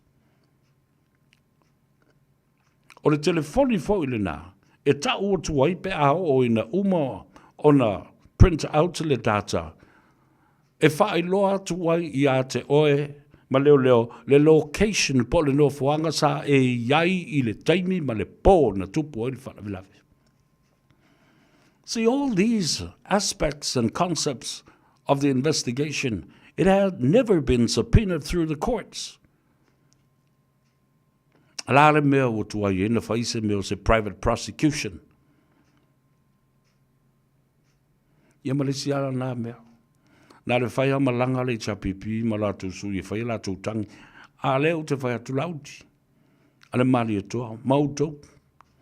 Nāle me utou le, utou nofo ai. Oi whai fo ni tau tangi.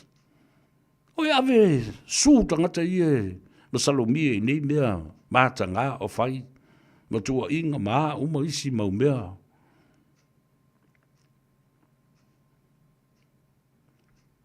Le ala le nae, la iona, avatu pea, ma avatu pea. Ina ia aua lavane i moe le mata upu lea i atu au. Nga peno fai atu i atu utou. I le tele o taimi matausanga ia o tōna i atu nei. Pei ia au te wa ai i atu au. Isi taimi o te nofo ai pea na oa ufoi. E wha solo i o mafofongo pea lau te tilu au tō lai pula mai e te. Lala nai le tai moe e le muta upulu nei. Le fo toila langa mai leo ngari i lea. Se isi fo i tala fa faum ina ia tatai e se ai langona o tangata. I le tau ufiina o se tangata o loo tau mawhai e pui pui. These conspiracy, theories and things, they are truly intended to distract the attention of people from this case. Mo I lava le tala le nā. Ina ia tā ina se e se ai mafo fonga o tangata ile mata upu lea. Ai maua lama. And I won't be surprised if ever a new government comes in and will apply for the assistance from the FBI here in the Auckland and the Wellington office. Fatanga lana mea leona tu. Tai pei ala mea lewe vesi e nei Amerika. The Epstein files, the malo leo woti. Ma le tele afe maafe o tamai tai o tei neiti la iti la loane o le sful fata o sanga le matutua. Na whaia I ai winga mata ngā vai atu le whaafonga mai o le atunu. Nela woti le tamalo, ao lea masalomia, sa I ai ma le Palestine. Ma ti e le vale le Palestine. Ti el Palestine le vale le tamalo le Epstein, Jeffrey Epstein. O lana pa anga teine ingo ia Ghislaine Maxwell. Lea fo ia whale pui pui mo le luas fultausanga mo whainga lava ia mata ngā. Whiusua inga matamai. Ma te neiti la iti tu lau wha soli tu la whono. Tu lau wha whonga la tunu. O mea ia e ono tupu mai tono le tātou o tunu. Pe a whai e le whai se suenga. Mai o tonu foi. Tasi lea anawa tau o le FBI lewa iai I le taunu o mai le ofisa lea. Ina ia ngā lulu e whatasi. The transnational crime unit and especially organized crimes. Ina ia intercept the trafficking of drugs and people from other parts of the world to the Pacific countries. Ele au mai whaana nā o tangata. Nā mea leina whai mea le au mai whaana nā o tangata. E o lava I le tū pāo ta mai tai. Ia, mō mea māta ngā. E o mai Amerika e ave, leisi atu nuu. O lai whatalitali mai il ta malo milionea whai, ana winga māta ngā le teni titi lea sfulu whaasfulu ono tau sanga, ae tutongi le tupe. O leisi vaenga sili ona tāua. Lea lava utalitono ele I o iei se suenga. Ale tātou matanga luenga o leo. I Samoa. Sa ili. Pe le I kuka ina. Le aisa ma le pauta whaasaina lea I totonu. O le tātou atunu. A whai ua matua tele le aisa. O lona wingala. O whea I ele tātou scan lena mai nei. Whea I ele tātou scanner lena mai nei. E mawhai ona. Su e ai I auta. Ma vava ai le lei I ai I o loa. Wha mamoli mai atunu I whafu. O le si mele utaltonu ne I ai. O le ata mamai lea o I ai tangata ia e whaia. Matu le ina ia le whala au whasa ina e maisa. A maisa lava le aisa ma le pauta ma mea ma whapena. Methamphetamine. Le acid. O te loa, a iei wa whangota malolosi. E o mai, ia ma whapa u, ia po ni drones fo I te le. E o mai o na whapa u la ia lea. O lato uta. Ia po tanga aisa ia. Lata I ngata I whale o Samoa. Ma ngā ia istanga te I whangota. E au mai mea ia. Wa leo umana tala no le telefoni ma whaasino mai. Le no fuanga ma le location le la drop pai ina. O wheo I leo le ngata I whale. La tū te taami milo ma wawa aine iai. Ia sila I tonga mawhiti. E maua e tamaiti ia me o tanga fo I e o whala au ma aisa whaasaina. Ia lātou tāwhaonga mataalonga e whaia I matawhanga. Some of these narcotics are being washed to the beaches, to the dry land beaches around the Pacific. Ta fifi e lau malo whalolongi e le so pe atali tu lai tolu o le fionga e le whaasina ia to le foa masina mua seina fulava. Ia, alo mai pea. La tātou ua tale peselea. Ai, ala asa ili e se avanoa. Tātou te tala noa atu wai. Ile te mai tai o ati, mai le tātou whale ta vale le Henderson Cars. Ma lo ngā lue, ma lo fo I le atu nuu le whafonga ma le tāpua I mai. Ia e mai se fo I o lau sila mai moa.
Lena, le sunga le whawhenga I a toa Michael McCarthy ma le pese lena le Heart in the City. O le whatu o le ota oto I tonu o le alititai o le taulanga whatau I Aukilani. Vai I le pese le whaiwhau. A leo o se e mai le sa o le tamaitai o ati mai le tātou whale ta vale le Henderson Cars. Sa malo ati malo le ngā rurue aftai fo I le ono sai ma le whaavanoa mai o le taimi I ata te whasoa I fo I lau tautua. Malo le sai fo manuia. Ia malo sai fo sa vea lange mafo I te oe lo whapiona pa fo I na le tāpua kalamere nei tu la le aso. Ia malo la varanga nurue. Ia. Yo a mele ngau tua sa sofisa manu ia mea uma. Ia, le mea uma al wharawirawe. E sulu lai whafo, ai malulu o i tonu ale potu. Ia le na. O le mea tāua. O a mai ia le tātou whalita vale ma le loto ai le reifo iaso. Ia o se reporti atu I le tata whalita vale I le nei aso ato. Ia whai lava si pisi. Pisi lava ia le Henderson cars. I le malu whala tunu o lo whapeona. Anga I mai apalai ala so tā vale. Ia whaapea I matato customer mai la loi I Wellingtoni. Ia ma Christchurch. Pea sawhele lei mea nei le tai au. Ia lea la saho mai piki ala to tā vale ma whai ala to sign up.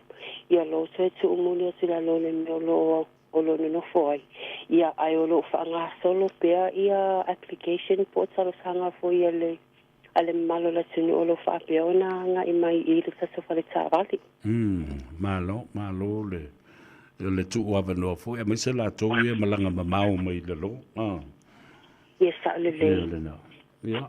Awa le malolo auto e fa o ngā fo I la auto apio fo linga ia me se la vai tau le pols full tasi o la e tali ia le mana onga o tangata. Ia sa le e peo le to tele la le malola tunu o lo fa peo na vili mai lungo telefoni ia ma lungo le tato Facebook page ia peo le to tele la lo sen mai ia la to details fo ia mana o mia mo le apalai ia o na ngaluru e fo ile o le Henderson cars ia mo le whaatumuina o la tutalsanga ma tuuina sulo I tono le whai o le finance ia e approve mai ia la tutalsanga malo whaftai a le ase vava ia tu le so inisi o na whaia nai talsanga I le nei fo ia wauli ia o tātou nei lunga nei o kilani o Beto alima ia na yo tato customer lai fafo lai faatali ia te me tau nu mai ia la so people works for ia me le finance ia sai nei ia la so kongarato la so tavali ia e peo le na tu ula val fa mo na ia tato inga ia o malanga mamau mai la lo ia le ala wa le na tu ia le ava no ia e fa ia la so sign up ia ma faati atu lo la to ona e fa si mamau ia o tato lunga nei o kilani ia le fa nga solo lava ia la to sign up se ia pa ia foi na nei le tulai lima tato te mina tupune tato nei le afiafi la stonai. Malo, whaftai. Ia, nisi vaenga e tā ua I lau whasoa, pe anga pa uia te ua le au mai le tā telefoni ma le tātu atus.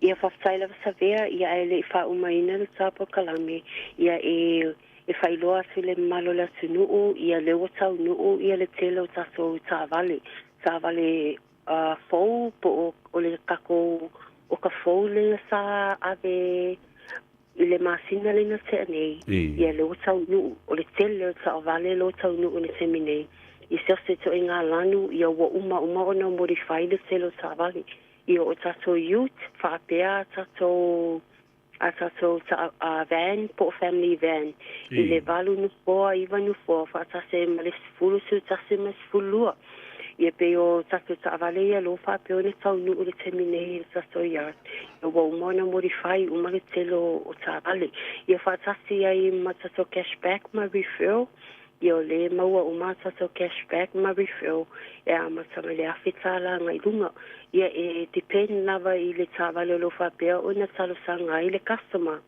ia fa tasi ma tato te whamanatua tu pea le tūranga leo le benefiti a whai o nei te benefiti ia e mana o mia lava le sangata full time ia sangata le nai sau te lua o whaatasi le application ia ai te tongi lava e oele te benefiti le tāvale ia e alu fo I lalo lo suafa oele te benefiti le tāvale ia awala te popole ia e te tongi lava e oele peimeni ai ia mana o mia se ai o se tangata full time e te lua tōrua le application ia e leo ni matu tūlāwhonu e leo ni tūlāwhonu le se tūlāwhonu le Henderson cars ia o tūlāwhonu ale finance o lo whapeo na tuina mai ia e mole apalai ino le tāwale Ia o te iloa pauna o se nei vaenga o sa ua ma whailoa atu le tapu kalame.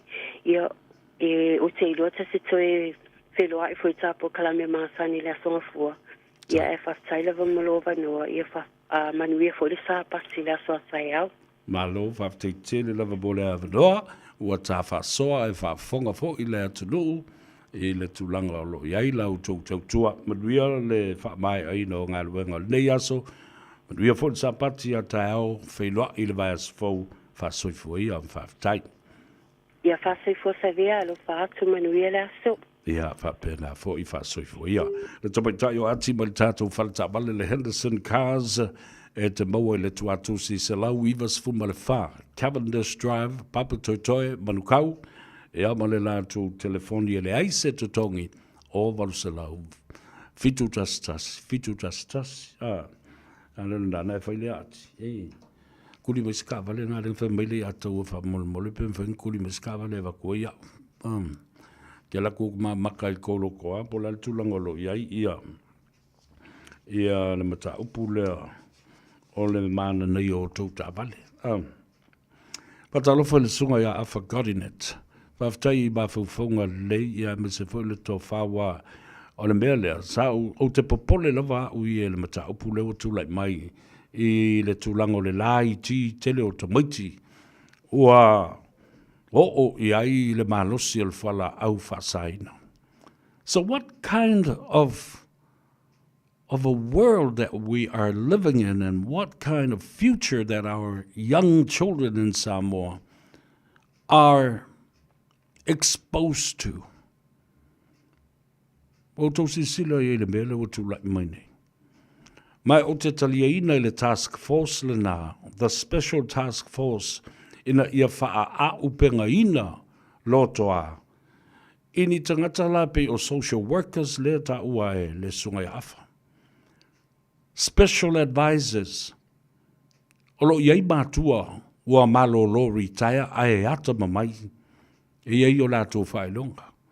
Why don't we have some social, counselors and social workers in schools? Alau te saili se amanoa, au te tala noa i le whaton silio a onga i le vai a sofou, le whionga ia e au Chris Hazelman. Tā ua i o lau whalongolongo i lea fo i te mali i pe au o ina sau noa. Ma whamalo si au i le vasenga o ta maiti a onga, e mai se fo i o le vasenga o pule a onga ma whai a onga. Ese le mātango fie. A o le mea lale au te fie tala noa i ai. A wai ma whai e le eise a ngā tātou te pisa atua i nei. Ai le langona so tātou leo. Ai o le mea te whaafitai ai. O le whaafonga mai le malo tau ape. A wā o lewa na o pisa atu le lava i aso. Maona tu atu. I le whaalawe lawe leo o tu lai mai nei. I le malosi o le pipisi o le whamai. E le pipisi. It's non-contagious le whamai le o le. O le afo i o le fiva ponaivi.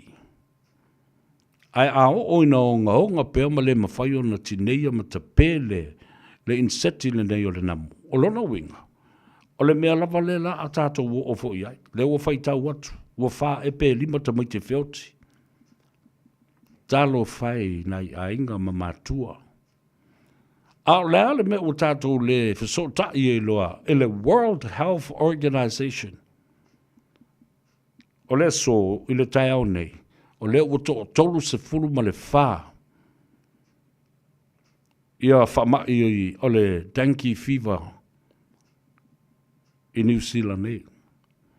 Nā na tau nuu mai lava le waa, so se waa lava e sau mai le Pasifika e mai se Samoa. Lea o lo oso ele whamai le nei. Pepesi ele whamai. Siaki uma. Lea la ua maua atu nei. Tolu se fulu ma le wha e ua a fia le ngase. E malanga mai le Pasifika, o te loa e mai Samoa. A o lea le mea lau tupu i Samoa.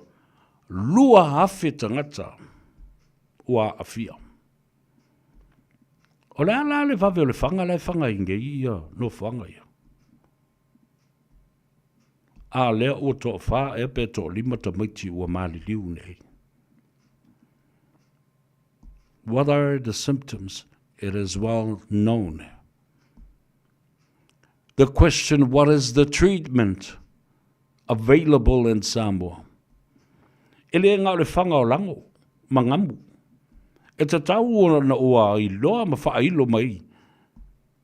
Ma fesili mai I atulu ui fafo, fesili whara puputonga, ole soifua maloloina, ile lalo langi atoa. E le ma whai o le tātou nofu ai, na o le whanga. Ai whawhia la ta miti ua ai ngamu. O ta tau o na alu whatasi, le whatama ia o namu. Mano whanga ia tautu fuai. Male treatment. At the same time, we're not just killing insects and where they are infested, but the treatment is important as well. Ta mua tele, o le ale me fai, o le kuipongi whala au. Po se paste fo lele ngingi ai. Po le whaki mai o ngi kongo mangi fo senga, po se makalafi e kakau i ai. O le atatu tala noa tu lava. O le a lale, vai fofo, o le mea e whaunga. A whai o se tui lale me o le kua la o kuangi kui po where me o available lai ma avano ai na tui pui mo le whamai. Ma maua ai se file mu mo le teminei. You know, this epidemic will soon become a disaster for all of us. And it could even worse than the measles. Pa whai na le paule le mea na le whanga. Tumu ma le whare mai na le 5 mai e te tau maofi tonu. O le potu whaapitoa le mo tangata o lo maua e le wha mai le o le tanki fiva. Ma le fiva po naivi. La le o tatala I tua. Wa ova le lua hafe tangata.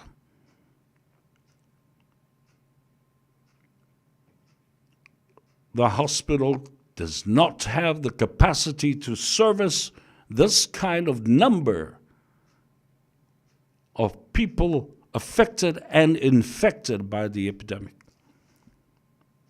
by the dengue fever itself. O afo mai whapitola I o motu e ngā mai whapene. Wa lewa na te tau o na sause oka I whafo. Tato paanga I al soifo maloloina, paanga fo I o le. Contribute tato mala. Ma batu lato sosani to our budget support. O na fo I tau na tato wala au mai ai. Te main ko kuinga se 5 afesi. Ko peko ele mere. Ni whala au ngale fia. Fia se lau wafe. E tope tuai.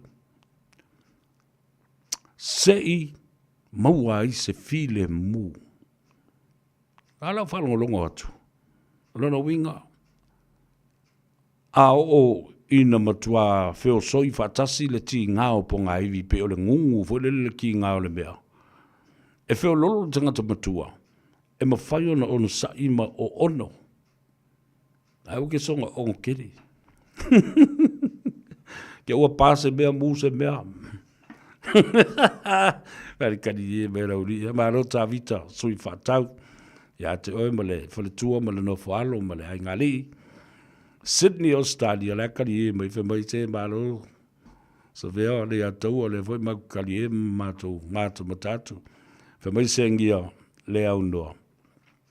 Nga mākou le mau ke kari e ko ngai Melbourne, Australia. Ia, malo Urima, talo whalava, o Feura Utuone, o le mai mo mai o Tara. Ai fo miki sa winga, ia, o Feura.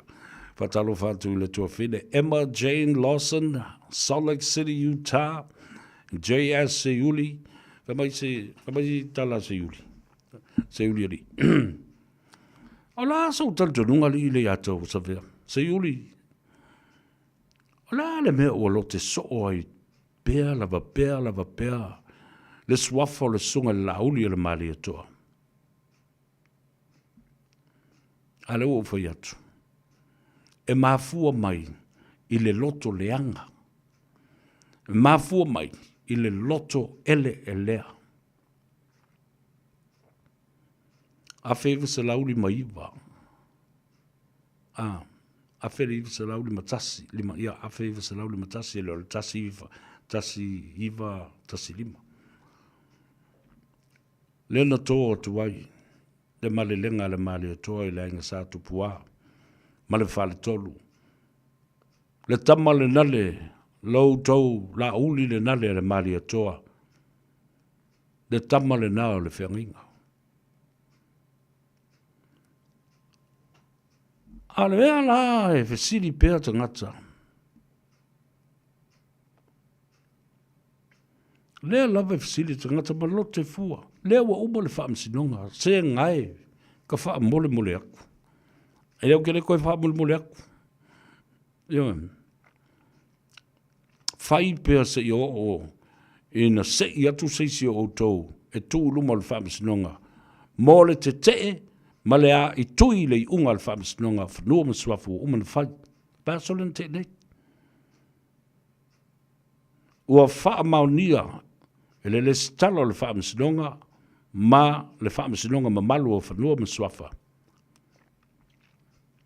Wala ngā tau ma tala whia ngai e tau le ngafa ma ua alo ia le whaamsinonga le lestala ina loa o le swafa la auli al mali atoa. A le awe pepesa nga me le se la auli al mali atoa, le se mauli al mali atoa. Aia. Ka ingo ka lo fai. E o a ista ngata o la tau tala noa i le ngafa ma mea mata ngā whapea na maua i le swafa la auli. Wa lausi le fia uba e le atunuu. A o tau ia tau te loto leanga tele ma ele e lea. You have a personal vendetta against this man. Wale mawhai. Wale mawhai ona o tau nofo le lei, ma fi le mu. Ai tau mawhai pēr. E langa mai lea mea, ai le mawhai, ona tuu au noa, e whai pēr le tala i le sunga i lauli al male toa, male swafa. Ngā, isu o tau i mea le tau a inga, ma mea sina le tau a inga. Neise mea isu ai fua. Ia la o tau whe au. O le se uli ale male toa, o le la uli ale male toa. O le tula epa le mali e toa. O le lau vua folasa le mali e toa. O le papali i fo i le mali e toa. Nela na le ina utali atu JS se uli ali. Se uli ali. O le na, o le tali le na. O le loto le anga lava. Ai loto le anga fua i mea tōtino. Patino i a inga ia. Therefore, ua uma mai le sa ilinga ngase. Le ana si i ai i le fale mai o ngase o mea sina le atunu uma mauna whanua mauna swafa le whaamsinonga whanua ma swafa. Ua uma. Ai le mawhaia. O le e mana na o tangata e lote. E mana na o ia toe ave fo i le fale mai. Ai le toe mawhaia le ise e le aise meo se apili ma whainu toi whaia e le unga lea. A ea. Kau fōla wali. Ia le tali le nā mō le nā whai mata upu. Ia, talo whatu i o Whewra, talo wha o Whewra i mai nai o Tara, polonga leu pena unasa. Nā lo le soifomria wa taile ma futa mai. Timu ia i pai tele, le mai a. Just watching the Fast Road Show, it's amazing. Yeah, e sa oi, ta te le toi tau whai atu le nāma ta upu. Le fo ina pisa o ai, whamai tu le epa i la so nafi. Toi fo mai loe pule ia Samoa. Alu pule. Toi fo mai loe pule ia Samoa. O mai loa wawa ai pe ono tau fia, ia winga ia, o le o masori ele, ono umai tu malo. Ok, ofu. o tau na whaia le tulafono. Ai tau te le malama le tulafono, ai o tau mana o e soli le tulafono e soli a. A leo le na o whaatou mai sis tulafono.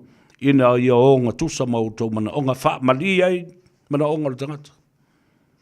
La wha whea lana o tau whaia le tulafono ma o na teu unga a lea tau te le sāwa vali le tulafono.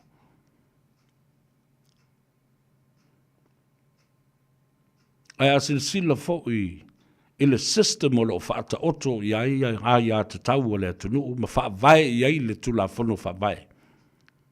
O le amana i o ai te tau atangata palota, la le.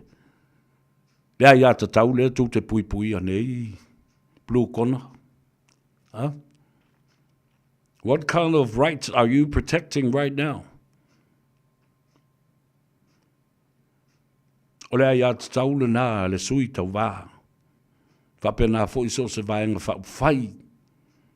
A mana na o e sāwa vali e whaalau loa lātou anava tau ma lātou manu lau ti e wata tau ma tala whea ngai aisea.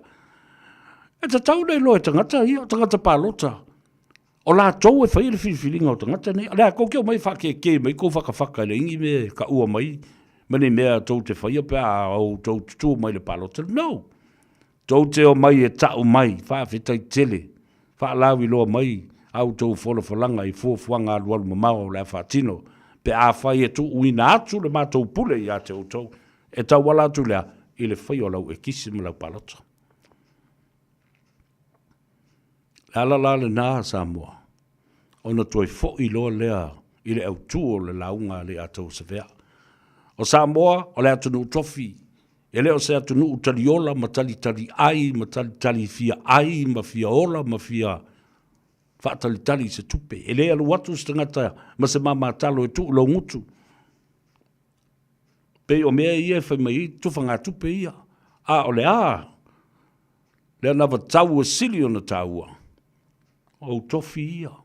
O ele, o ngā sami, lo whaasino manga. O lea le me whai, o e ngā lue. O e te tō whatusaito tō tia pula.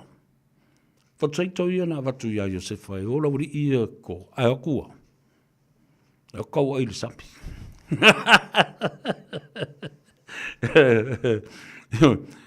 Tu whanga tupe le blue corner. Ia le nā le se lau a aso e whai ai.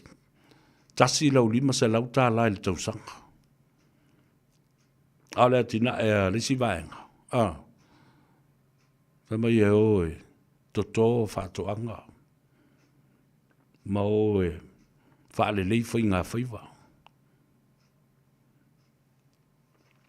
Whātoanga nā, they are sustainability. They are sustainable developments to prolong the continuity. E fua mai le ati ngā, e matoi fua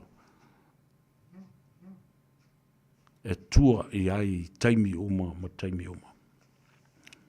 Le nā, la tātou wō se I wawa aipo ua tai o mai ia le tātou malo le fionga to le foa vui se ina fulava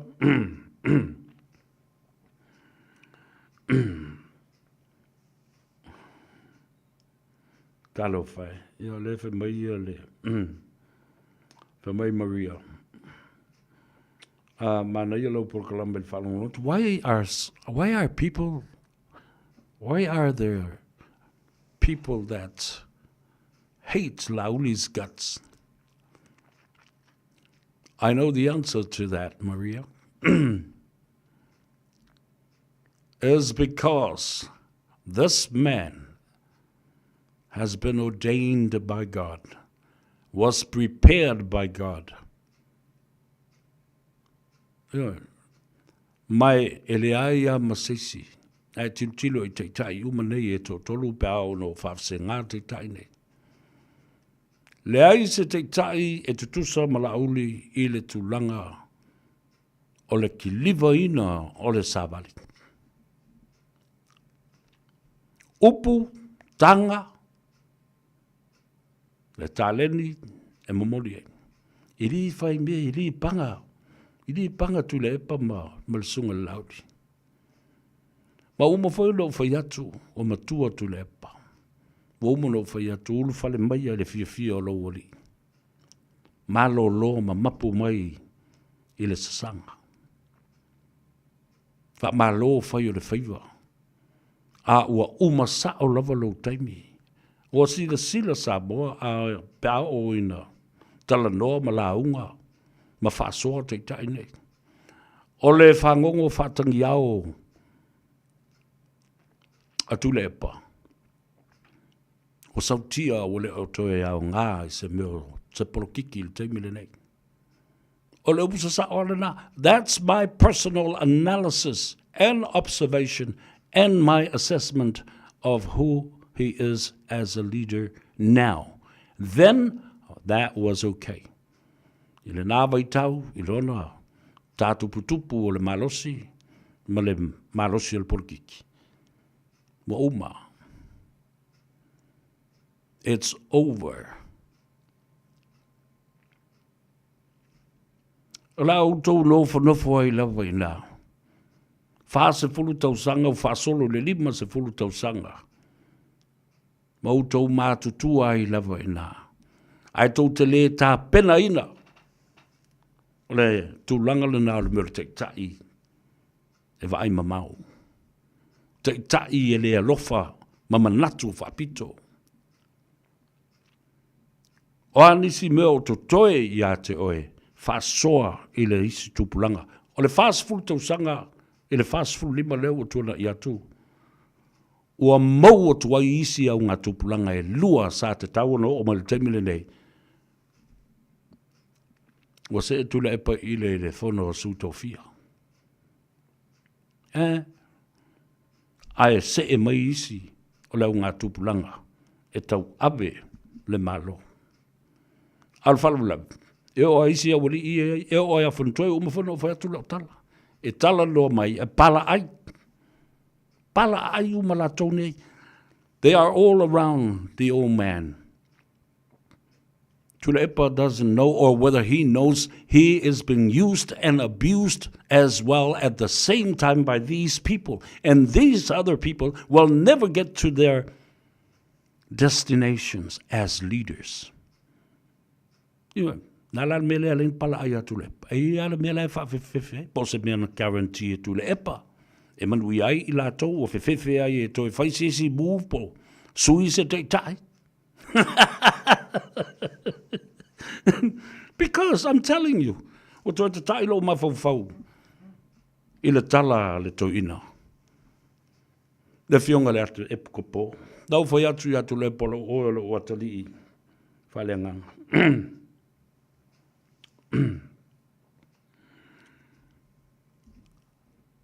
Lala me o le tāpena ina I sisi tangata e te tai. Why haven't you prepared another leader to take the reins and take the baton or the torch? And what did Tula Epa say? Mapu malulu.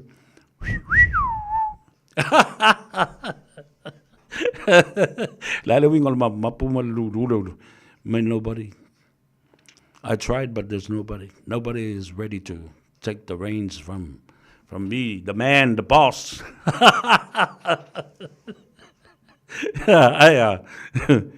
Take over loe la auli mo fia mele. Take mai la auli. Take the reins from him. La auli took it by force. And it was time to take it too. And then what?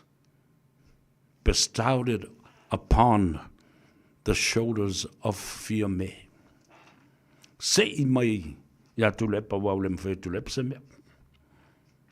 Nā rua se lo foi la uli mau tafo tulepa, vai foi tau au tulepa. Le mea lai wawai e le se senga o mea nei. I le teimi o iei tulepa o iei la uli o ya tulepa. Le ai se a monga e a moa e tulepa. E mā masangia o na tau au. Aisea, e ambo uma e lauli. Nango lauli, e loa tau stupu. Tau si te tai. Loi o fo I lon te tai. Ana I loa e lauli o ia o se tangata tautua au vai atu la matia i molona soifua i le melea, me ilo. Na me i au lauli, me i fo i mamamalu. Ma sa tau ave lauli, ma faa pine, ma tu watu i lunga o tulepa. O le mamalu le na o tulepa sai ai. Tamalea. Tamalea lena fai ile fai fe au. O lau tau tua, o le apa fafano, mo le solo fafano, o lau tau tua fa tupu le na. Lau tau tua fa tupu le na. O ta ina Samoa. If we are going to look at the leaders and dissect and assess, analyze the difference between these three leaders, Tule Epa, Lauli al Mariatoa, and Fiame. He stands out and in a very unique way. Tule Epa is also very unique, but the uniqueness of Tule Epa has well been known and foreshadowed. Wailoa o mai tangata. Maua pula la ngoto foi le nā mara malamba. Sa iai lona bai tau. E le talia ina lava e Tule Epa.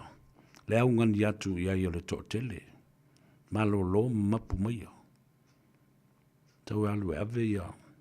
Auntie Gillian ma tamaiti e whata whao ma Faisa Cruz HRPP. One wha tutongi ia se le waa mo le lua masina se ialu to ina te whao ma ewa.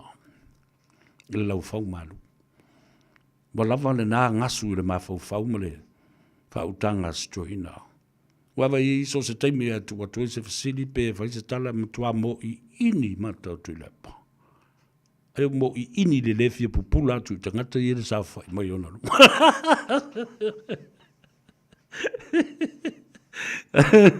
La tātou I tāle peserea.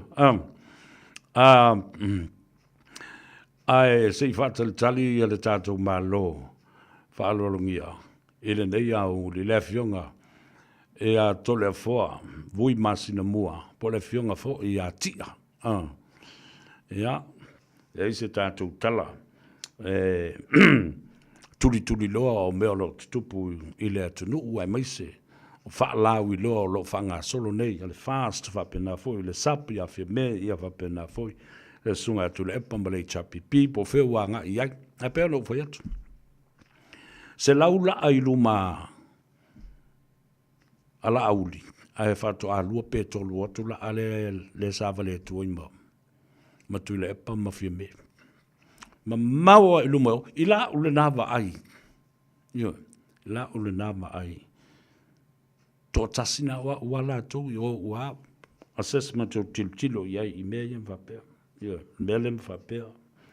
Ia. Ai lo te leo mea. Ele ima se mea se I o mea. I o te tilo. Ma vava ai. Ai ma wheli wai. Ma mala malama iai. Ia le nā. Tātu wō, te whatalitali le malo o whalorungi a le fionga I ato le foa, po le fionga foi. Ia vui, le tamasa tuala, sei na lava, ma sina mua.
24 hours a day, 7 days a week. Radio Samoa streaming live on www.radiosamoa.co.nz.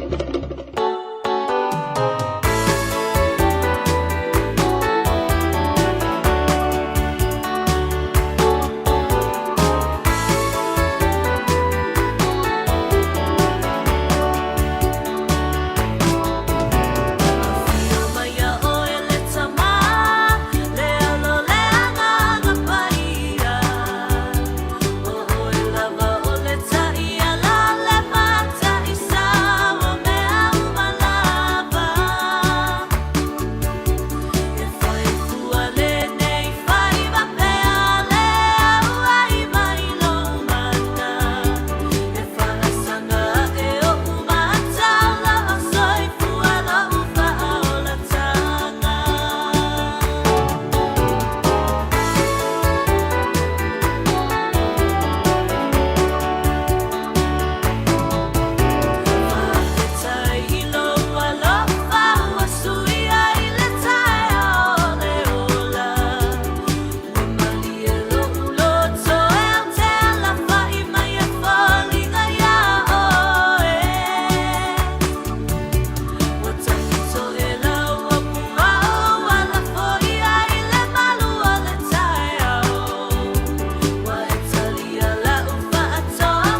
foa upea whaere I ia mariela usiva ma lau whaalongolongo fo I nai pese sui fi filoi ia o le e vanga fo I o le Tanoa Ava e te maua I le sao I aso tōna I umalava.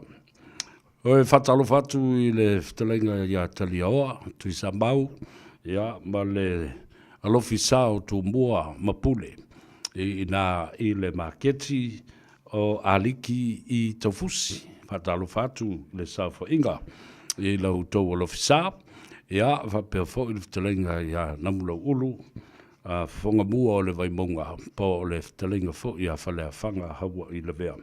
Ia mautou umolo o tapua I mai maki mai le tau pola kalame na. Malo le whai o le whaiva le nei aso e mai se foi o te ute masani. O lo o tautua I nai ia lo tātou o te nuu mafio anga e mai se kalesia ma tono o tātou ainga. Patalofa I le tamaitai o te muia I pai tele. Whamai, o leo ua o mai I wheale le road show ali.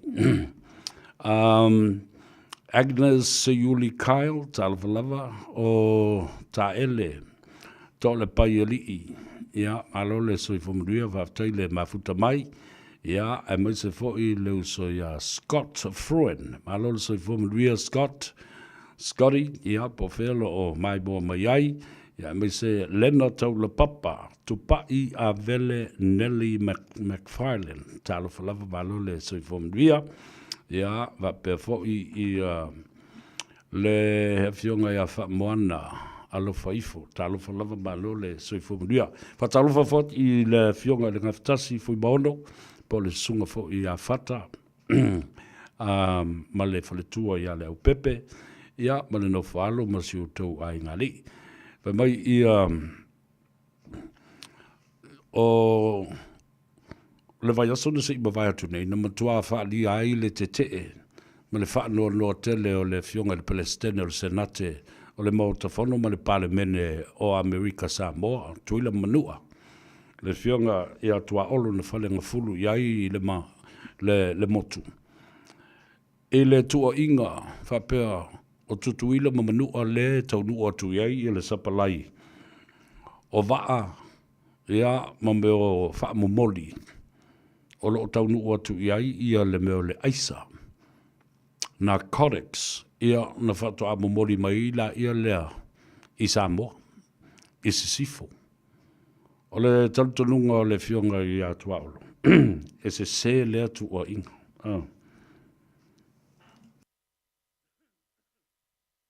E iai isi au wala, lea olo o mai ai ia le whala au I Samoa.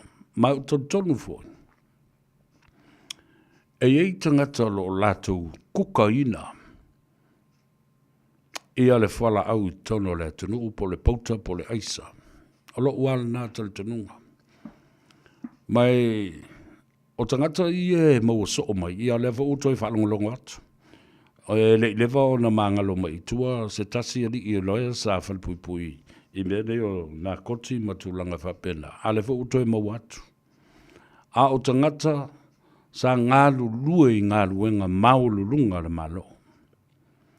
A whaila o lea o lo maua tangata maululunga le malo sa ngalu lue I tonu ma le talitonunga ma le whatutuanga. O lano winga, wa le vada te tau le whaise drug test, random test, mō tai ubo le tunu.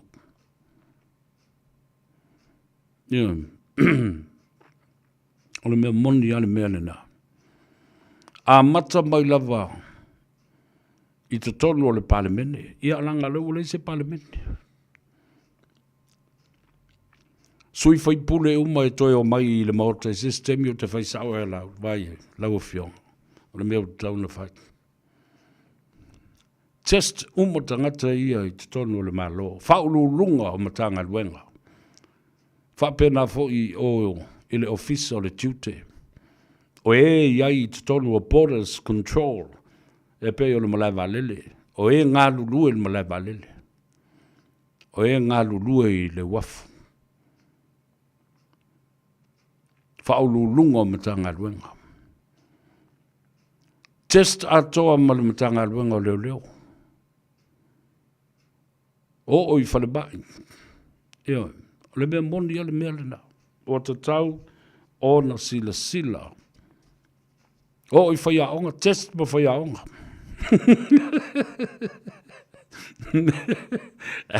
Ai ala pe a kei o i sisi aso e whapea ma ilwa senga o whao. Le plesteno, ma le tei whono o ekalesia so whatasi. Whapea lo mai soli. A mata mua ia tātou. Tātou o whai au. O le mea moni alena. O te tau o na whai. O wao lisi mea le sa o lito ina le ofa. O tātou Samoa. Tangata lolotu alin tangata kerisiano.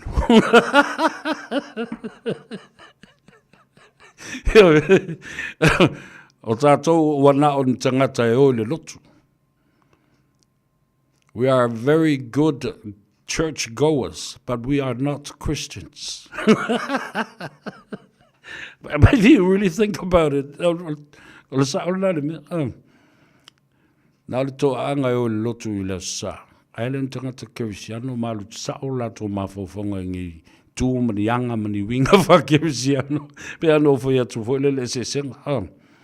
O tātou la leta o tangata kerisiano, tangata lo lotu. E le sotanga ma le pitanga I le atua. Whātua I le atua, whaavai I le atua. Talitonu I le atua, ma le upu le atua. Whai taulu tu spaia. A o atu nuu nei, I whafo. Ele whaavai I le atua, ele un tangata fo I. E talitonu I le atua, ele un tangata lo lotu fo. Ai a wha tupula se wha lewe lawe sa momos whati ta inga peolo mealo le hit and run ai leisis ina ai ma leisis ina moni mau I ai. A tupu I Samoa a la e whamai o tangata kerisiano ma tangata lolotu. Ma tali tolu I le atu le ai ma sisi alu e tau I leo le mea. Or turned himself involuntarily. Never. Never, ever, ever. E kakali e, pēr pa fau le rei. Ai a tupu se whana me lave, whapea nā I atunu I whafo. O le tangata le lotu, marese le kerisiano.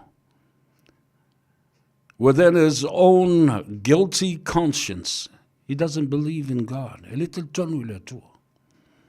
Ai o le tangata o lona lava loto fuati aifu. E le iwa aifo I sesi pe mori mau I le mele na ia so aina I le tamaititi se ta vale po o aila. Ala le mea whia le tangata lea. E alua ia tauia. The difference between these two people, the so-called Christians, born and raised in a country that is so-called a Christian country, and a person that does not believe in God, does not go to church, both were involved in two accidents of hit and run. The one that goes to church will never turn himself in. Ele kai alu ave, malu leo. Al tangata ele lotu.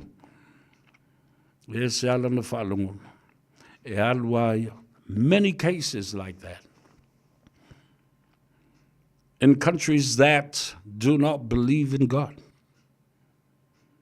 but they believe in the conscience and the clear conscience of a living human being. O tō si sila lai le se senga o le tangata lotu la lea. He has turned into the most maddest behavior of life. Al tangata le lotu. Ma e tel tonu le tu. E alu le e le tauna ia. Ke ia leo waku. Le tangata le lotu. Yes, sir. Can I help you? Yes, sir. Can I talk to somebody, please? He's having no to fear telling no to him.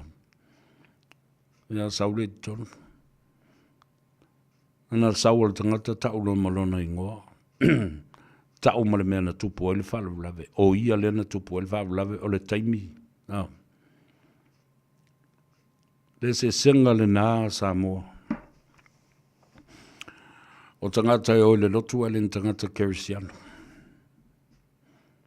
Nā le lokua. A ea Emma.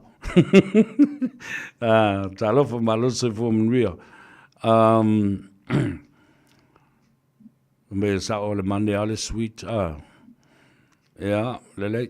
Sofia Johanne talofa malose fo mnuia. Fa talofa tonight to mama tu nei. Asani una matu talanoa ma fa so mai ma fa mnuia mai fo ma tapo mai le porklame. Fa talofa tu la fionga le malu. Nansen William malole so fo mnuia fa pena fo I le fionga ya mwangutia. Ya po le sunga fo ya se yuli toko to tai to faiono. Ya ma le fionga ya fale na oti Madeline to faiono. Malole on side. Alo fo le fa to. Fatalofa I le afionga ya mulipola pelenise. Anai ta mane o sidia le taivas fulto sanga le matutua o lato seifua. Ma eu, le anga le leio le tua ya te utau. Le tinamba tua masani na wala au mai Wellington e taisenga Ioane.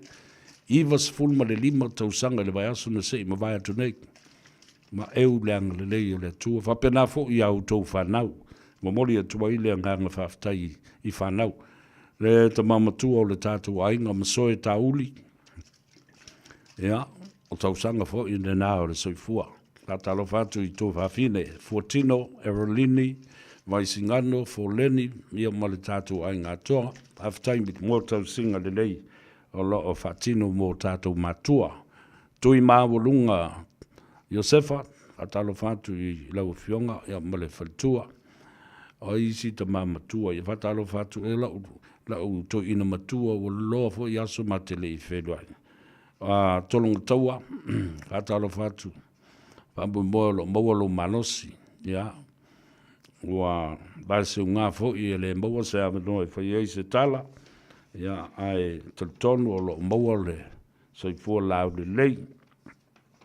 O le tamamatua, ya, o tausanga fo na wo o ia ile so I fua o le sunga, le tamamatua ia lau moli.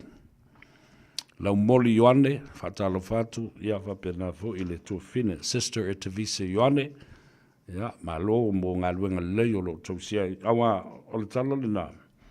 O le ubi o soifua o I latou nei o nai o tātou ta mamtina mātutua. O le whailonga wa ia fo I lea. O le lei o whanau o lo latou tausia I latou. Mea watu ai le whamalo ma le whaftai. Nisi ua tātia ese lava latou ngā luenga. E mawai le tupe ma le seleni. Ai ua matua ino nofo lava. E whaatino. Le tausinga maalu o latou taimi. E tausi e whaalelei ma ba ai nai o latou matua. Ia, nā e tele a wala I mawhaio na soson iai. You could be the legal guardian and legal caretaker of your own mother or your own grandfather. Nā wei ai ia le porkalame fōle nā o le disability. Mwhaio na tausi ia ai maua se tatongi ma le se leni mai I le malo. Tango I lau peni, ma le pepa, tusi lalo le numera lea. O le numero le telefoni, mō le sosoani, mō tangata umai so se taimi, ngase, mai, o a umalawa whawhita au le soifuanga nei, nisi po iwa, whale tonu I o lato mafau I le mele na o le pule le soifua. Maua le fautuanga le lei, o valu salau, ono tasi, ono. O valu salau, ono tasi, ono. Fatalofa whapitoa lava, pe a whai o lo o maua mai I a tātou whas, launga ma le tautua, le a tau sa ve le a oli doctor so na lole o se tasi le nei o te mali I longa o le atunu I Samoa ai o malanga mai fo e siaki lana fo mai ma le soifo maloloina ya fatalo fatu lo fionga to le fo nio ya fa pe fo I lo tua a ya doctor so na lole ya male asi singa mai fo I le nei atunu fa mo moe le amo le avano e ai le fo mai ya mato e faia tong fitinga au ngā ma le tāua ma le tala whengai ina ia toi whafo si ai ia le manosi le tamamatua le whionga le swafa ia le malu whaiva I kalai estete ia whapena fui le tūlanga o le soifu maloloina ia ai ua a toa fo I le iva se fulu tausanga o le soifua ma le faltua ia me sepa ia fatalo fa le tina matua o le tātou ainga le fionga ia Fortino fa mele e Sarah Avia moe o lo o manuia ma mawhanawhana ia le asia singa fo I ma le ta whao mai e asi le whanau ia fa pia fo le fionga ia le swafa ia le malu tau ma oe po le fionga ia I inga ia ma isi ta mā tutu o le tātou o tunu ia le te vava ia te lefo e mata mai ma whaalongo mai si o tina pele ia le fionga le ulua ia li I so alo la faitele pale mata o le alofa tu manu vau la vea mai mota I o le whai kakala I o se o ki ngāpea o I astona I a mo o I tātou polo kalambe fo I ngā ngai fo whaifa Pat au me sa whai na mai ia sa mata ma whalongolongo atu I lau polo kalambe o ia tu tālo vai se o tina ia le na ia e maise whatalofa whapitoa I sia uo lea whapelepele mua I malai ia ma ina I le pita nuu o Mangere East Mangere East ia whapefo I le tofa ia awala Michael ia ma le mana mea ia mata niu whenga I maleata I ina I Mangere lava o leo te wapa I atu e le tūlanga o lo whai te tele ai le mata upu a sa matau ma whala la tai ai o le isi tū o le apa mea lea o lo o matua tū malosi mai ai ma le fionga I le komisina o whainga panota le fionga ato le fō tu ia filolo John Alexander Stanley ioe awa nisi o mata upule nei evana o mi ai le moli mau o le fionga le komisina e winga I le tula fono whawai ma le mafua anga ua tapu ai e le pulenga ali I mawhai pule o le fio anga o whalalatai le whaasa ina o ona ele o na tū atu I ai la auli ma le fast ma le lato whaala wiloa whaasa ina foi ma tapu ai ma le fionga le sa whapito ia fio mea mata afa ma le vaenga whai o le Samoa ua poto. Po nisi lava pati whai se I vanga nā tui la epa ma le hero pipi e whaatanga ai ele. Ele ngata la I la wawa I atu. E o ina vā ele whangati e le vā o awhio anga nei e lua. Awa o le I tumalo lea na o le lua. Ia awhio anga na o sa matau ma whalalatai. Ia, tātou nonofo mamata mata pēr ia. Ai lo utali tonunga tu lou tau langi. O awhio anga nei. Ai o se mata upu lango lea. Wa ngina whaalawa I tele lea tunu uatoa. E u ina lanu ai maseisi awhio anga maseisi tu malo. O le whinaunga lea ua wawa ai atunei ai. E ono o le whamsinonga. Mai le tūlanga le lei mo le awhio anga o whalalatai mo le lato sui tau wā. Awa o lea ua manino i le tulafono whawai. E lea o se mea ala ngata tau le nā. Ua sopo loa le pule lea. Ali ima whai pule. I le tulafono whawai. E le ai seisi malo si anga i lunga atu o le tulafono whawai. Po se pule o se whala puputonga, po se pule ngā matai mali ima whai pule o se nuu ma se i tu malo. E malo si le tulafono whawai. Ia, o le whai atu le manu le utou sui. Awa o le teimi atu le mai ai le mata upu le tono le whaamsinonga. O te matuata le tono. Ia, o le a vai fo le whangati o masa matau.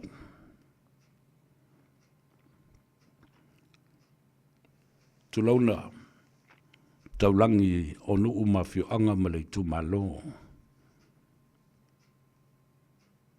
Awa, o le mata upu tau le whawai o whainga pālota na teuteuina le luafe sifuma le tolu.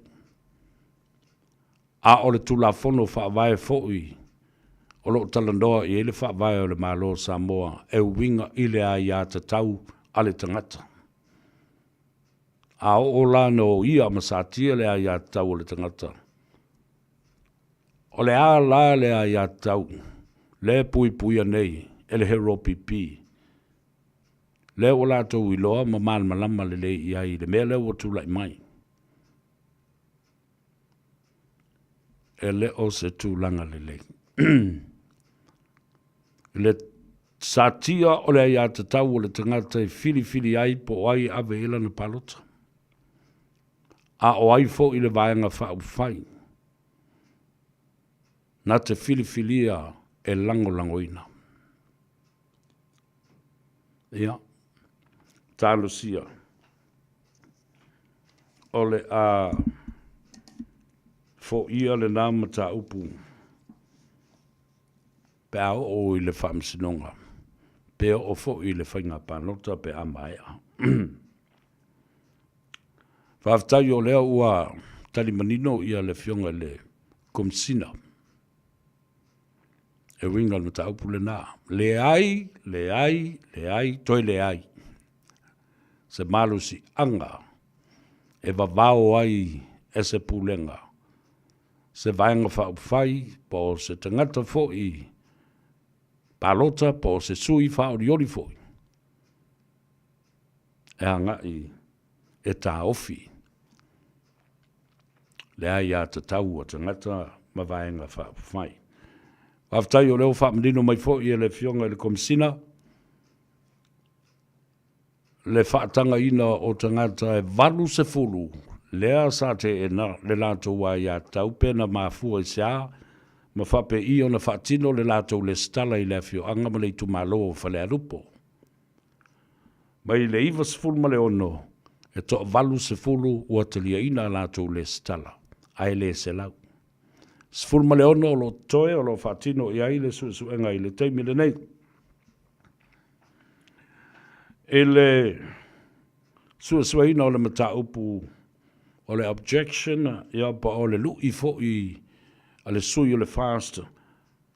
Whaasanga i a le ala i le pule rimoni i to tonu o le i tumalo o whaneata le tolu. Wa le wha ua wina le wha msinonga le nā, ea ma le ruina le nā mta upu. Wa tulai mai, ua manu malo, le ala i le pule limoni i le su le nā. Ia pa o le wha seafo i le nā. Ia ma ua polo ina la le sui o le fast, e tutongi atu. Le lua afe ta la i le na wha sanga, i le tangi. Wha pena fo i le tangi a le sui o le fast, i whaleata le wha. Sui lea o le ngoa matua ia ale vena ale, whaasanga ia Pepe, Christian Freund. Tongi fo i le lua wheta la, e le tofa i le ngoa matua ia ale vena ale, ina ua malolo lana mata upu, ona ele i wha maonia, ma ua tau fia e fo i le suesuenga na mata upu. Na manino ai fo i le mata le vai le aso nafi. ina ua taunuu le whaalauiloa le whaatuatua i le atua Samoa ua tasi i le awhioanga o nonoa, sale moa, malotso.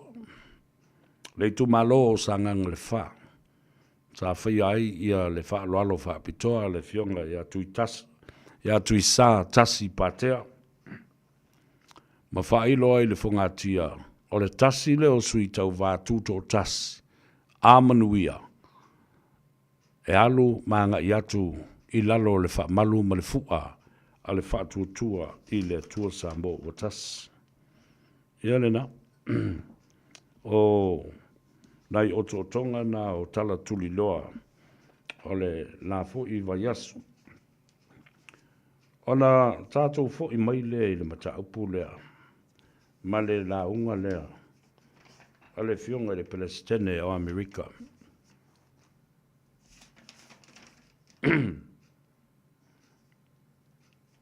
E winga le tā ua tele. O le atina e o tangata ma tangata la tau te tangi sā, ma tangi alao i le malo. I le whaia ni atina e whaatua tua ma tua i ai tangata lau tele. Naolo i ai le launga a le fionga le Palestine le tangata valena. John F. Kennedy, le a whewisa lau onus fulmaletasi. Na ia sao no ai, ask not for what your country can do for you. Ask yourself of what you can do for your country. The infamous speech. And that saying stays with us through the years. Awana I whaamata na nana ina le tātou atunu. Awana I manatu tātou te whanga lima le atunu. Matufa, ni tupe matufa ni mea ai le atunu. O Samoa wa umana tofi ele o se atunu utaliola. Ele whaatalitali I se tautai. Na te saua sa ngole, le muliola, e au mai ai se toe ia, po o se toe whingota o to toe ai. E whawhanga ai le Samoa. Alale me whai. La lua e lau tofi. O lau tofi le nale, lau o ngā sami le nale. O mori vai wheta iai. Le vao ma le tua sivi e te tau na ngangau. O le manuia le nā o Samoa. Lau whaasino manga le nale. Ai te le moe moe noa. Ma e whaatali tali e malama le tae au na e usu la ia le ATM.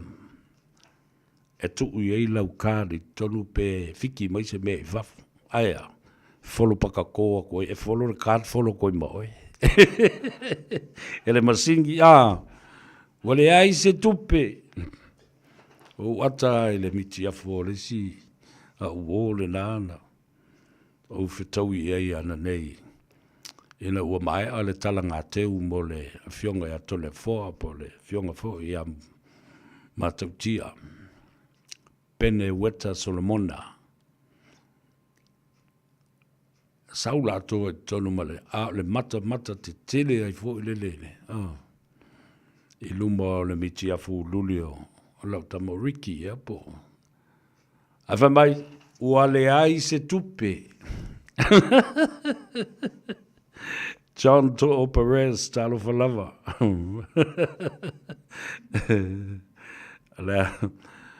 o matautia le mele na tupu mai ana po I Waimanley Road.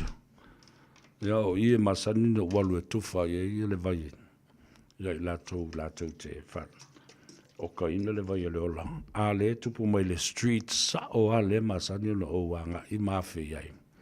Le maliu mai ai se tasi. E le o mautinoa. Po se Samoa pele ai. Ia e mai. O le Waimanley Street I le po ana po. Wa me matautia.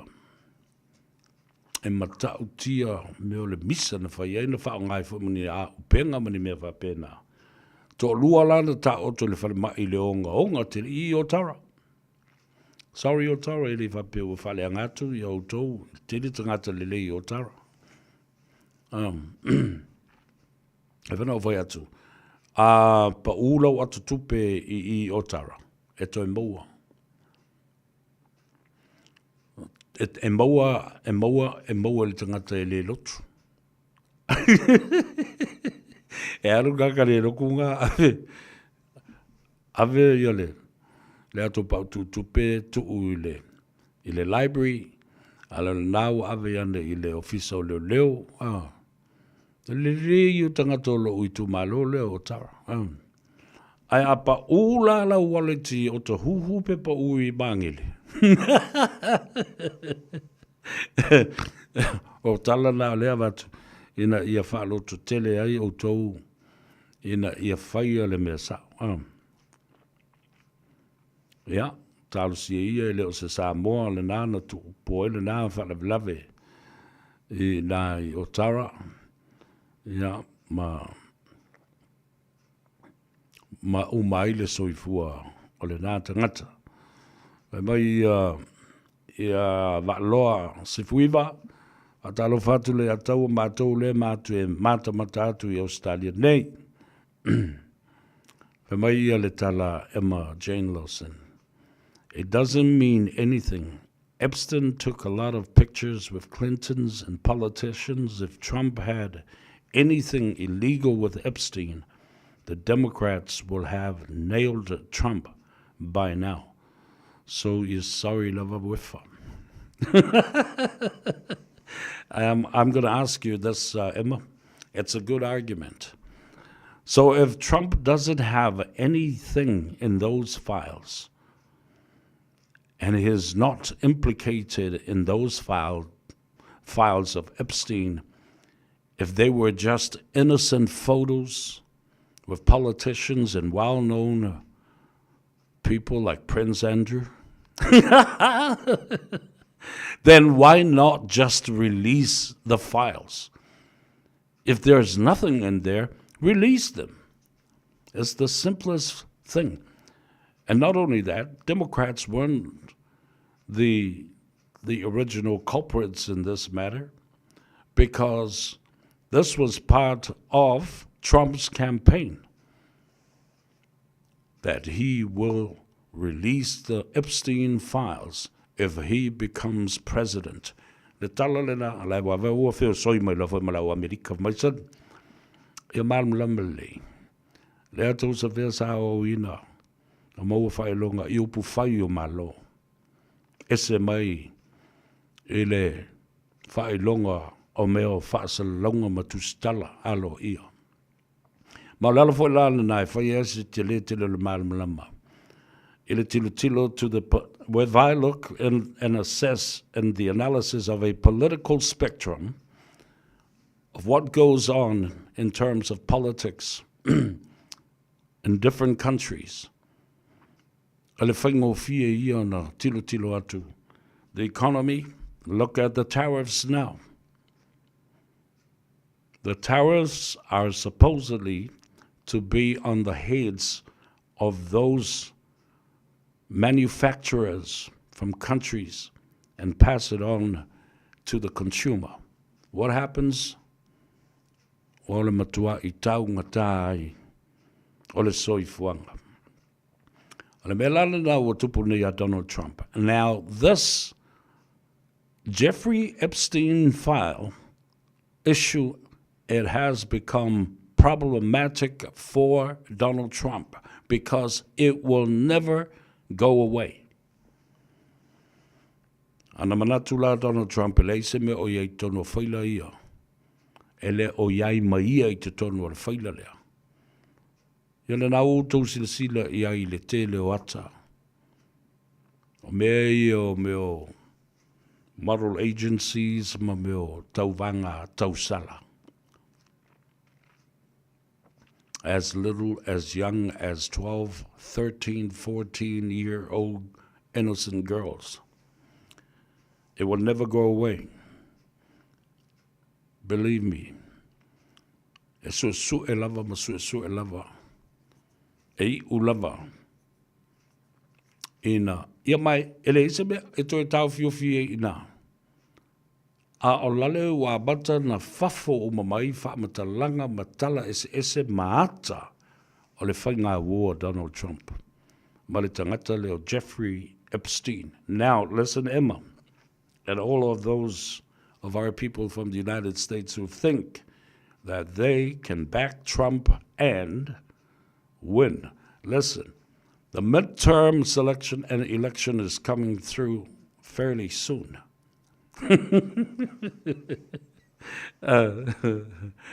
Talo fatu nau COVID to masingawa.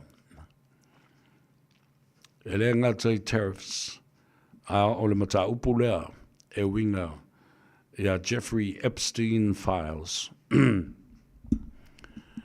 Ai a la le to lua Jeffrey Epstein le nale pui Ghislaine Maxwell. She is serving a 20-year maximum sentence. For what? For being part of this sex trafficking to lolifa fongaletnu. Now, Donald Trump is uncertain whether to pardon her or not. Yo, lela one of the Donald Trump ma fo pe le tau na tatala mai tua. The Democrats have already asked the courts to subpoena Ghislaine Maxwell to be questioned inside the Senate and the Congress. Do you think what Ghislaine Maxwell is going to say?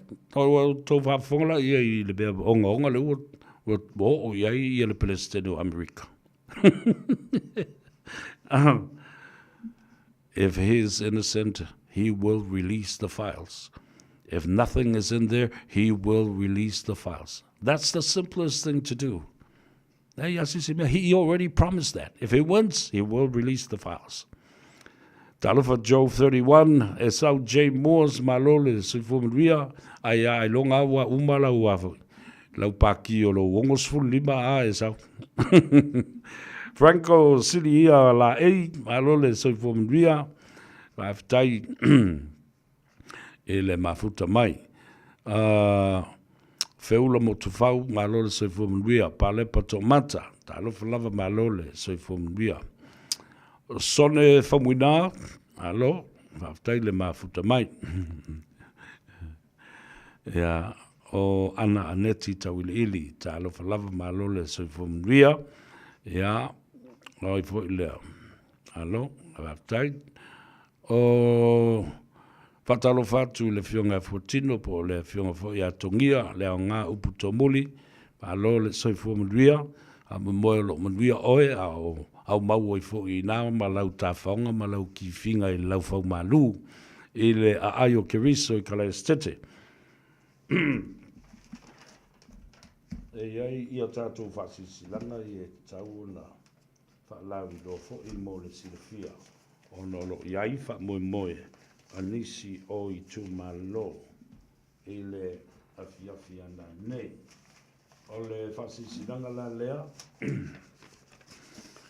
mole i tu malo palota sa fata le tasi e au fi aia fi anga nei o salamumu sa napu sa tawa maloto fanga ua au tasi su i lango uma o le fatuatua i le atua sa mo ua tasi po le fast mole i tu malo palota o sa fata muamua e ai salamumu sa tawa maloto fanga o le awhaia se tātou fisosoani mo le tātou sui tau wā, nea fionga ia anapu seve te i fui maono, ma ua tasi ai le tō whā e whapea. O le a whaio le tātou pōsiva le tau sala i le aso tōna i le nei, le aso lua o kuso i le afiafi ana nei. Tāle i tū lai ono i le hall a le e whakasa i Manurewa. O le tuatusi numera tasi Gibbs Road i Manurewa. Ta talo atu ai ma le nganga whaaloalo i tupu ma ma whale upolu, Paolo foi mangafa ma tama whanau o si o tātou nuu ma le tu malo. A fio mai matala au mai. Whai so tātou sao ia manu vao. O le tele o lima, e mama ai se avenga. E loa lava foi le isa ra e lumoni, e susu e lava le wha malama, ma mana tua lo na wha sinu manga. Tātou whiloa i mo le tātou wha moe moe i le nofa o le atua i le fiafia nā nei le tāu le tū lai ono. Whai o ma le awa tele ma le wha noalo e tawai, o le komiti mo anapu seve te i fui mono. Seve ala i lima, po seve ai lima, o le te whono le nā, wala au i ai mo nisi whamtalanga, e le telefoni o lua lua, wha iwa lua, tasi o lima iwa. O lua lua, wha iwa lua, tasi o lima iwa. Ia po le sunga ia lau vi a Sarah, e le telefoni o lua lua, tolu o ono, lua tasi tasi fitu. O lua lua, tolu o ono, lua tasi tasi fitu. Ia, lena, ua mai atuai ia le whasisilanga lena, se vanga na ai le whasisilanga lea mo le. Whatalofa whapitoa i le whafonga o le tātou Polokalame o Samoa so o whatasi i la lo le Plains FM i Kalea Stete, ia o lo ngalue ai le uso ia pestata ma langi uunga, Felix, Alex Fido, ia whapea whoi lau whainga albenga i le siufonga o Samoa. O lo o tautua i nai fo i le tō tele o i la tō lo alala mapapa au i Kalea Stete, ma lo whai le whaiwa whatalo whatu fo i le uso ia Joe Smith, ia pe ia lai Samoa, alfa moene na ina ia mawhai o na tātou au whanga poto i le vai aso fau, aso whareile, pa u iai le aso valu o le masina le nei o kuso, tātou tālia le whai ngā malanga. A le tō wha ia la vea li o, whatau malama au awa, ia ma le fionga i le tātou tofi wha o lioli, le tō wha i le li o le tū, la vea lau lau a folasa, ia ma le whai ngā malanga. Se i poto fo i le tātou nuu, ia o ai lava o le tātou nuu, sa fotu ma manase, ia ma le tu malo, nganga i fo maunga numero tasi, ia se i tātou wheloa i fo i ma patipatia le taunu mai o le tātou tofi, le tō whai le li o le tū, ia la vea. Ia ma se i tātou whaalonga fo i ai, ma lulu lima ma wheloa i le tātou sui. Ia a o whapena o na tāpena tu mo le whainga panota. Ia, o sui umalava o le tātou ainga o le fast. Ma o le whambu moe le nā. O le a whatino le le aso whareile aso nei aso valu le nā. O le masina o aukuso. I le tau le ono i le fiafi. O le a whatino le nā. I le Manhattan, i Dominion Road i Mount Ruskell. Tasi iwa wha Dominion Road i Mount Ruskell. Walau lia wha apitoa ai, a inga atoa o le fast, lau tō lau, komiti wha foe, lau whionga le teitei whono se wa muli, ia wha pia foe ia au moana, ia le whionga, ia le asi, ma le lau atoa, le whionga foe i le whailau tusi. Ia mo le tātou a inga fast atoa, a wā so se mea lava iai ia, le tūlanga o tātou sui whao diori o lo malanga mai.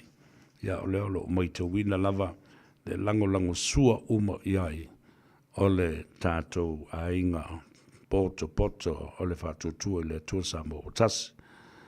Ia a talo whātu ia Fortino leo ngā uputo muri whemai talo whasavea le atoa a malo mo le Polokalame o lo fatu le malu faiva ma me sepa lo fatu fo i manuel sapati ia fa pena fo i Kalea Stete nei ia fa pena fo i la fionga tongia po la fionga fo i Fortino le nga upu ia o lo manuia fo le tina o tatu ainga le fionga ia Fortino fa mele ia ma le fionga fo ia le malu tau mo oi ia mai lātou na malanga mai Samoa, ia o lei me oma.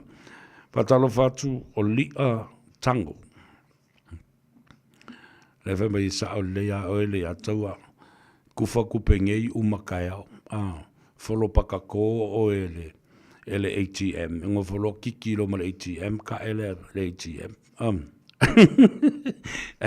So solo e wholo i ngā male. Male ke whanga pusi leo leo, ia pu e leo, ia i makoi.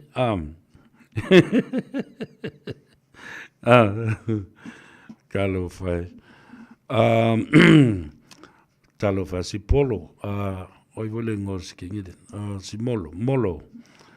E sau i ingulau suka molo le. Molo. Ia le na. John Smith. Bribes and dirty politics are their policies. Ia le na. Lau siva a foa mapsua talofa lava malo le soifomanuia.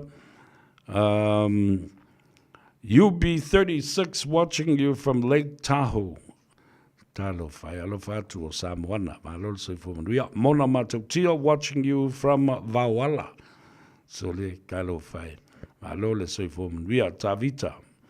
Koli matau o fatoa tua I whaiva. Alole soifomanuia whaftaile mafuta mai. Sulati mata atu le matu ainga makari e ku ngai Sydney, Australia. Talo whaiva alole soifomanuia whaatalo whaatufo I le uso ya Reupena. Ea male turisi mauto umalava. Reupena mika ia whapea fo I le fionga ya fonti. Au loa mauto umalo o tau ngā lulu e le tātou Porkalambe o le tūrisi Samoa. MJ Maxwell watching you from Iwa Beach, Hawaii. Aloha to you, MJ Maxwell. Sipili Loti Tui Ngalu Malemana. Ia, malo le soifomanuia whaftai. Ia, rea sa wala ia, whamaia Sipiloti. Te loa e sao lea o ele isa vea. E le malia o le tele o le tātou o tunu uwe me o kerisiano. Ia leilo.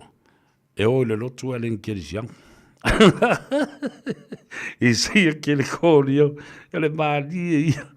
Io, e le malia o tangata mō lātou. Mō lātou langona fo ia. Mati lau pule. Mai te losa vea, mtua I o tali tonu le mea le namau te whoiwha pia tauna testu umatangata. Tangata maurulunga o le malo I Samoa. In terms of drugs, and I'm telling you, I will not be surprised to know that some heads will roll and some people will be arrested. Ioi, tala sao, Ua fōfo I le mea I lata wawa ia, tu e lea I naito ina fō lele wa. Pei fō lele a malama tele mō liwa, a outou sila iai. O le makua kele lava wā. O leu whai maki o aka fō lele kongolu. O le mautafono ma le parliament. What are you hiding? What are you hiding or what are you hiding from? Ele na. Ma o tonu lava au ia. A uo lo I tonu o le mautafono ma le parliament. A o le whai le leile wa ainga I masani le prescription glasses. Ia tu ulo tau mata pongi safa James Bond na se I o kou o mai fo I whafo le mūking king o le la. Ia mawhai. Ka mai alo fa si I whamole mole sa vea. Si ka mea se pese nga lea. Ia le la ka kule pese lea ale 5 stars. Whamole via atua I le tō tele o le atunu. O lo mafuta mai pea, ele au nanga ma le tutua le siufonga o Samoa, ma vai foi, ia, le pese le 5 stars. My sweetheart. Tā moa lo whama fui. So many miles across the sea. So far away. So far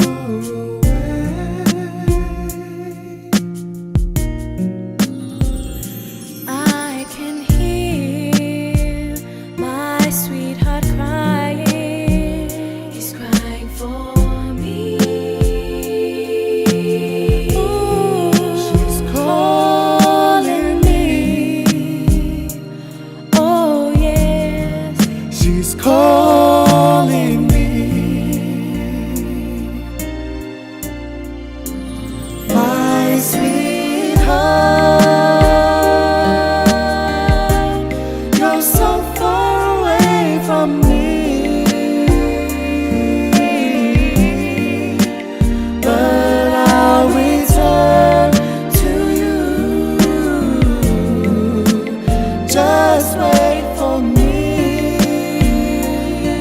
Won't you tell me, baby, please? You're all I need, my sweetheart. You're so far away from me, but I return to you. I love you so.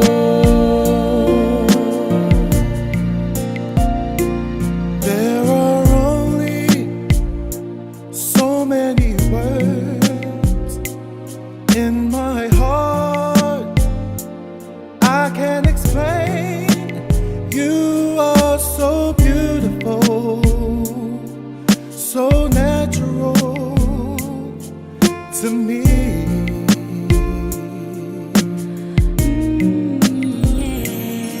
It's so hard for me to let you know that my love for you just can't let go, 'cause you are everything to me.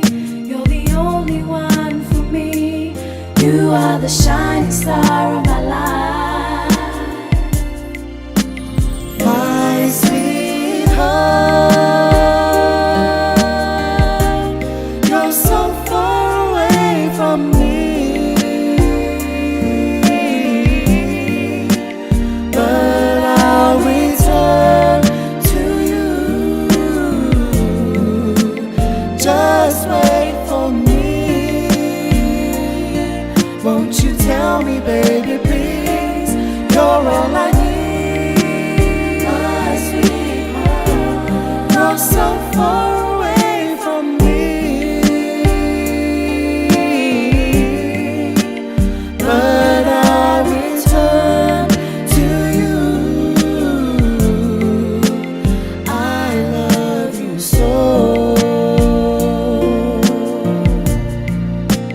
I love you so.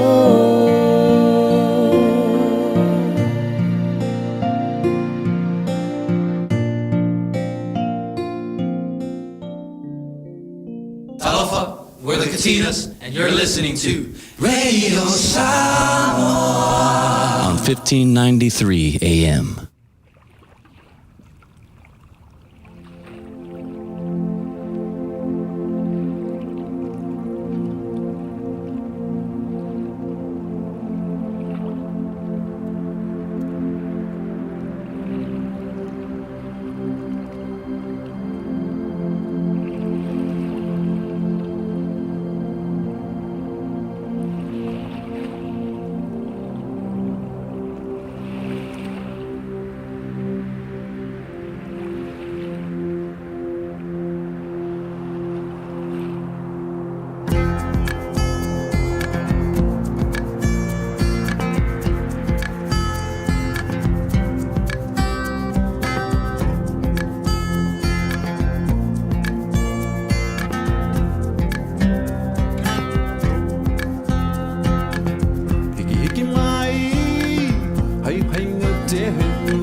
au te o langa mahani he mahai hakapuli i te loto o papai hoe e te nuku o papai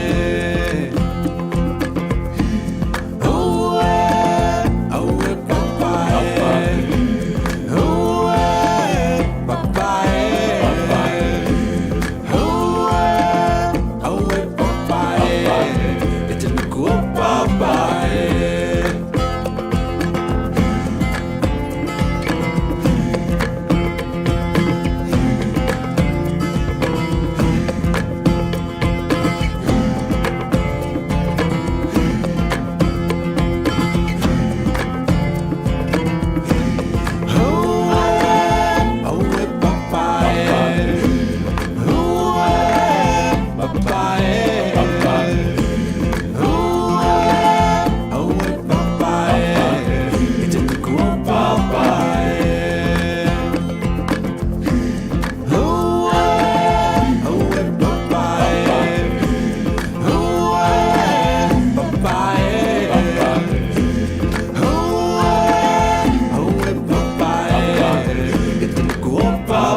Fianga mai le whaatala Taliban ma le te waka i le nei au auli i na ua toe lua se fulu ma le 5 minute o na tā leo le i tū lai lima i le au aunanga ma le tūtua le atua sa vea ma le Tanoa Ava i le nei fo i astro na i te maua i le ata ma le sao ea e le ki ngā i fo maku se fe o sisi Watalo fatu i au sange si osi ma lor sa i fo manuia pule a i Elizabeth Theroux Ia, ma le human salmon, malo. O te pola nuu whapea fōi a polonga leo pena. Patalo whapitoa i le whionga ia tuala ta wātau pa utino. Ia whapea fōi le whaletua ia peka. Ai le tātou vai le ola e moa i nā. Ia whapea fōi le whionga ia langa aia. Me haru sai fua.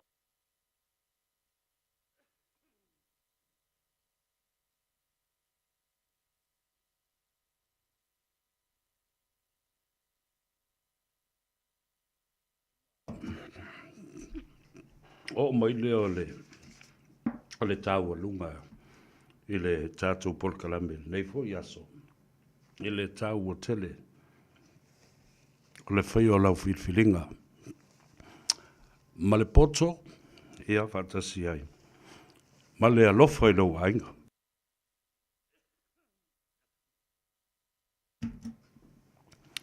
Palota mo atinae. Atinae toi fua mai. Patua i aile ainga. Ai palota mo le tufanga tupe, ma le tufanga me ai mo se teimi whatapula. Ona i loa lea. Le tūlanga le au o iai. Pea umale nā teimi whatapula. Ona le ilo lola i le po le ase mea le au o iai. Le se atina. Wa umale tupe. A talo fatu ia Joe 31, timu ia pai tele. Lea la le nā. E tā ua i tele le longo pea le atunu. Ma wha manatu pea i ate oe. Le tele o tūlanga o navatau nei o lo o whasoa i ai. Ia le fatu tue le tu Samoa o tasi le HRPP whapena fo i le sapa. A tanga i tilo i le anavatau o le Samoa o poto. O le anavatau a toa le nā. O le tala whatau na o le tupe na le pasia.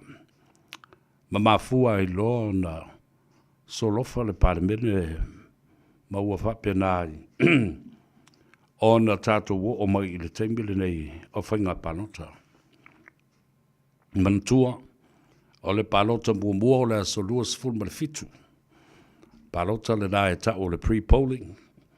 Ia, e anga i ei tangata o le atu ua Samoa i le asolua sifuru ma le iwa. Lona winga i le o le palota au tū. Ia a ua amata o nā ngai. Peo mai New Zealand, peo po whea lava. E le ngata fo le nao le asolua sifuru ma le fitu le nao le pre-polling. Ia anga ina yo tātou te māmatina mātutua foi le ina ia mawaile avanoa ele tautu le nisi ia pa whapea o lae o atu ia lato world chair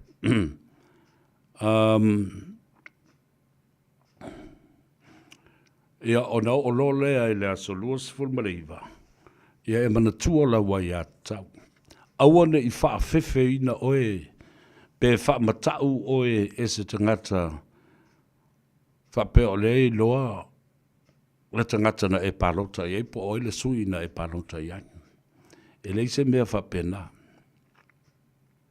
na o oe amale nganga pa ia le te tu te tonu le pusa palota fai lau palota fai ma le alofa ma le mawhau i lau ainga tilo i ana vatau o lo avatu ai a tinae o le mea le vevesiso o ai whape o le tele o ngā luenga le HRPP na whai o ngā luenga le nā le mālo e te tau o na whai o mea nā sa ta tau o na utou whaia langa o lea sa tau tū mālo o ai la la whaia o ai tau te tu a ia i ai sa i ai mo se si whai ngā mālo po se si whai ngā mālo le te mili na ia tanga i masira i ai o le mea te tau na whai Ioi. Mea e te tau o na whai. Ai le whapea o ni mea no autou no nofo au tau whai. Ai na whai ia. Whai tupe a tangata o lau tongi la whonga. Ma tupe sa ai tā lafu atu. E whai ei ngā ruenga. Ala le mea ua whai. Ua whai ngā ruenga e le tongi ai tā lafu. Ala mea tau na whai. Ia no tō wola ia lea ma tō e wha malaulau mai mea. O mea nā le mālo. Sa autou iai e tau na whai. Te lo foi ana umi le taimi o le vaenga lea. I le lātou foi whai ngā mālo.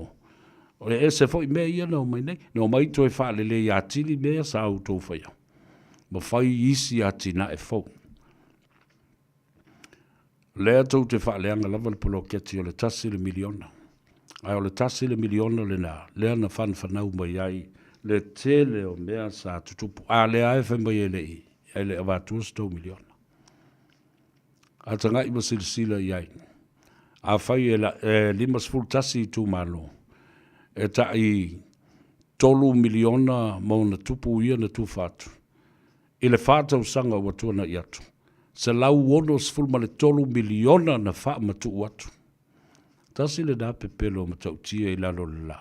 Alo whape mai ne. E le ai se tupe. E le ai se miliona. A o le nā, o tau si le fia le lei, na o atu tupe i a te o tau. Ia, le mea le nā. Nea foi na o a na lei loloa, i a isi tupe. A wana mea na lei loloa. E wako foi kupe e ko woka ki a i kupe ma wha lei loloa tupe. A talofa i lo uso. Raupena lo le si o mika, talofa ma lo le seifua uso. Ya, alo fatu il tauso ya funti au lo le turisi pa nga ia i se taimi. Ya fa perfo ile ainga na yo tu na ilo se o fale tua na yo tu fa fine. Ya mo se o tu tina. Fa talo fatu ia lo pa mani ma lo le se fo mduia. Aftai ia le mafuta mai. Ile tato por kalamel ne ya so one ngalo ya te oe le fa mo moile na o le I tu malo sa fata mua. Le fia na nei, ia, le whambu moe le na mo o tau, lau tau posiva, i le nofanga o le hola le e kalesia e whakasai Manrewa, o le numera Tasi Gibbs Road i Manrewa. Anga iai, ia, ma lafo tongi se maa velo so aso, o sa vai ta uta sulvale ta lo falava brother pa lo le se fom ria o sole vai le mama o le mea ya mata mai Kansas City Missouri ma lo le tawatai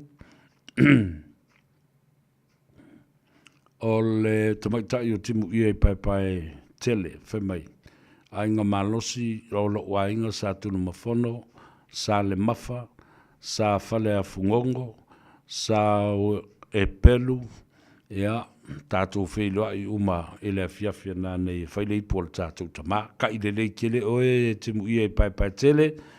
Ia, alisi sua, ma lole soi fumanuia. O eti leo wha, ma lole soi fumanuia, watching you from Taranate in Melbourne, Australia. Ia, Andrew Asan, talofa lava. Ia, olo mai mo mai fo I Amerika. Mai ava Simone Talia. Talofa lava ma lole soi fumanuia.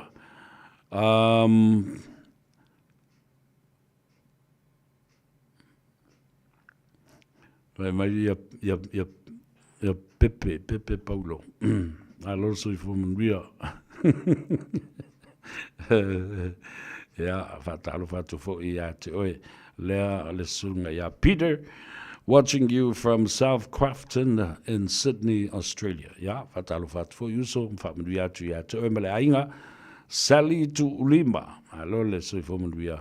Ia, fapea fo ila uso. Uso Andrew, from Andrew. Telo Savam watching you from Henderson in Auckland, New Zealand. Yeah, malo. Simi Li Liu. Malo, whaftai le mafuta mai oto umalavana. Whaftai mo toko meni. Yeah, whapea fo I Foreki Lele. Watching you from Iowa. Oh, ko kalema maole mea.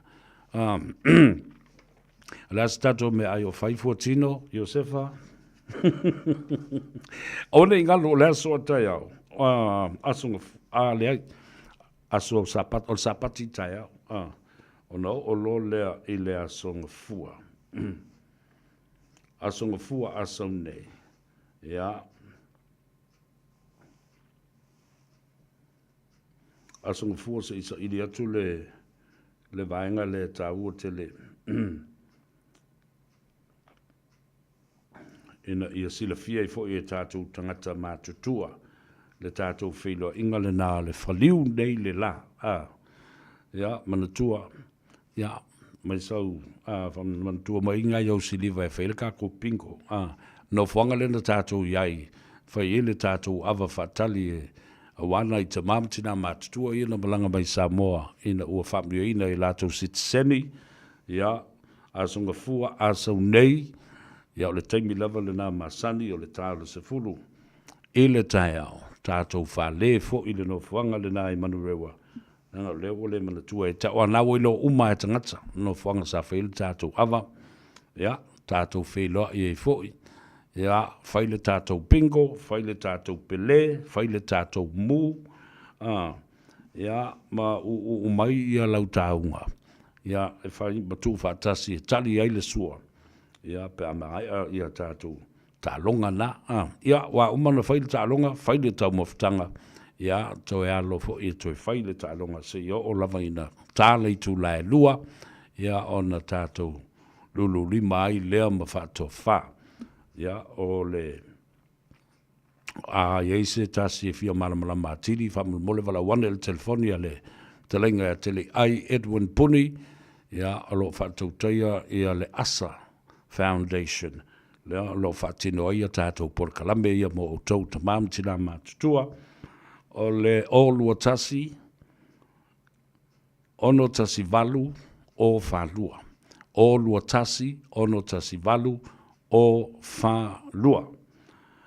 A talo whatu I le fionga le aluri, whepuleai, semi-puleai, ia whapewhoi le whaletua ia sene, ma le no whaalo, ma le aingali, whaftai talo, whaftai tāpua I mai fhoi, I whaiwa o lo whenga iai ma le atunu, ia, ma le tatalo, ia, mau fhoi le malosi o lau whionga le aluri I whuleai, ia whapena fhoi le whaletua ia sene, ma le aingali. Whatalo whaptoa ma lo whaanga, mori pō, mo le whionga le te whono, o le whono whautua ma malu o Samoa, le whionga I le totoli. Tofi lau Ted Stanley ia ma le whaletua fo ia sina le no whaalo ma le aingalii leo ke wawa e kole ata mai a ima tapua I mai ia whamalo atu whai o le whaiva leo se whi au e whai le nei aso ia ia o le tala atu le nai le whaafonga le tātou wa tunu ua tāua lunga ia le Tanoa Ava le nei asuna ia mai se foi o le tātou por kalame i aso ngā fua se yo mai i le aso nafi o le nganga ifo o whaiva. Manatu le aseu i whanua le whātou tenga le nei aso. Ia, ma wha e fo i tua sivi. Ia whaiva sa tof si ai le ali titai e ngongo sina ma manu sisina. Anga le leile atua i lo tātou utunu, i le nei aso ma toenga o tutoe o ala vasinga, ma wha moenga alu ma mau, a o lo loma le sapati le aso atai au, ia mana fo i le upu fola, ale au whainga luenga tutofu mi o male ainga sa le vi, i so se fata whaita uranga, ta mamtina mātua ia maulo tau malos, maua fo ia le puinga o le saunga le mūma le soifua lau le nei vai tau le tau manulu e sau lava le winter ia. Ia mai fo i ona wha le tonu ma ona mai ia tātou. Whanongolongo i whautuanga au mai, tui o le fulu, la tau o tai limas fulu tau sanga ma whaasolo turunga i le tongia e whaifua. Ai mai se lava, nai o tātou mātua ia na laki maili. I le afo i le citizen i lena tātou whina oi nei. Ina ia maua fo i lo lātou malosi. Whafua loa e le tua le soifua. Ia umi ni taimi e tali ai ia meo emergency benefits. Ia ma le taimi e malo i le tātou whina unga. Ina ia ave ese. Le se fulu tau sanga lea o au maia. Ma whapipi i mai lunga. And I think these are just departmental changes that needed to be done, not through legislation. I also mea tau, o tele mata tau. Ina ia vave o na maua, ia le tātou pensione. Whamalulu atu o le maua sa tātou whelo inga, ma le awhionga i le malo sa whamoimoe, ia e whatalanoa, e maise nisi o tātou tala mafuafuanga luanu mamao tuli loa, ai ole a whaavanga se taimi o le vai sa fau. Mana tua, o leo ua whaatino le ngā luenga ale tātou pulenga o le leitio ma le au whai ngā luenga nei. Ia ma ua tu ina tuai ia wala au lia whaapitoa. I tai nei o pati whai e tolu. O le whaatutua i le tua Samoa ua tasi ma le sunga lauli al mali e toa. Le HRPP e puipuia i a tatau o tangata ma le sunga atu le epa ma le ngoi. Lupe soli ai. Fatasi ai ma le supo, ia pa o le Samoa ua poto political party, le fionga i le tamaitai palemia, o le malo tau ave, Dr. Fiume Naomi Mataafa. Ina ia maua se amanoa, e fatau tai ai, ele Radio Samoa, ia le whaatalanoanga ma i la tau nei e to tolu i le taimi e tas e whetali i ai i le porokalamelea. Ia, tatalo ina ia saunga le mū i langona ma le to wha ma le whautanga nei teitai. E o mai ai i luma se i o mātou whaafsanga ai. Ia, e tu i whesiri i a lātou a lava tau, ma o stimu mole o le whatino ai se mata au whapea. Ma se fuafuanga whapea, o te manatu, o se mea lelei, ena ia mawhai, o na maua umata i tai i te tolu o le li, o i le taimea tasi, e whetali i ai, i whesili, alei a tau sa vea, a wā le whainga panota.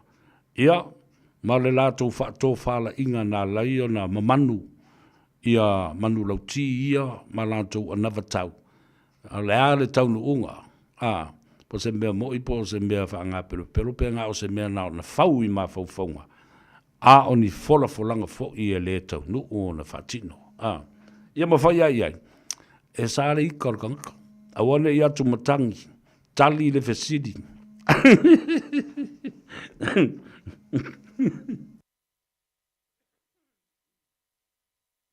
E tali le whesidi a wā. E le isi e whai isi ona whio whaali i le mea lea. E whaali lo vek. Vai, maloro la kapel sum kali mai whaali polo. Baua i ila wari ia. Ia mana ia. Le tau o le mea. O le whai a New Zealand, whai a isi atunu Australia ma pei fo ona fai o le presidential election campaign debate.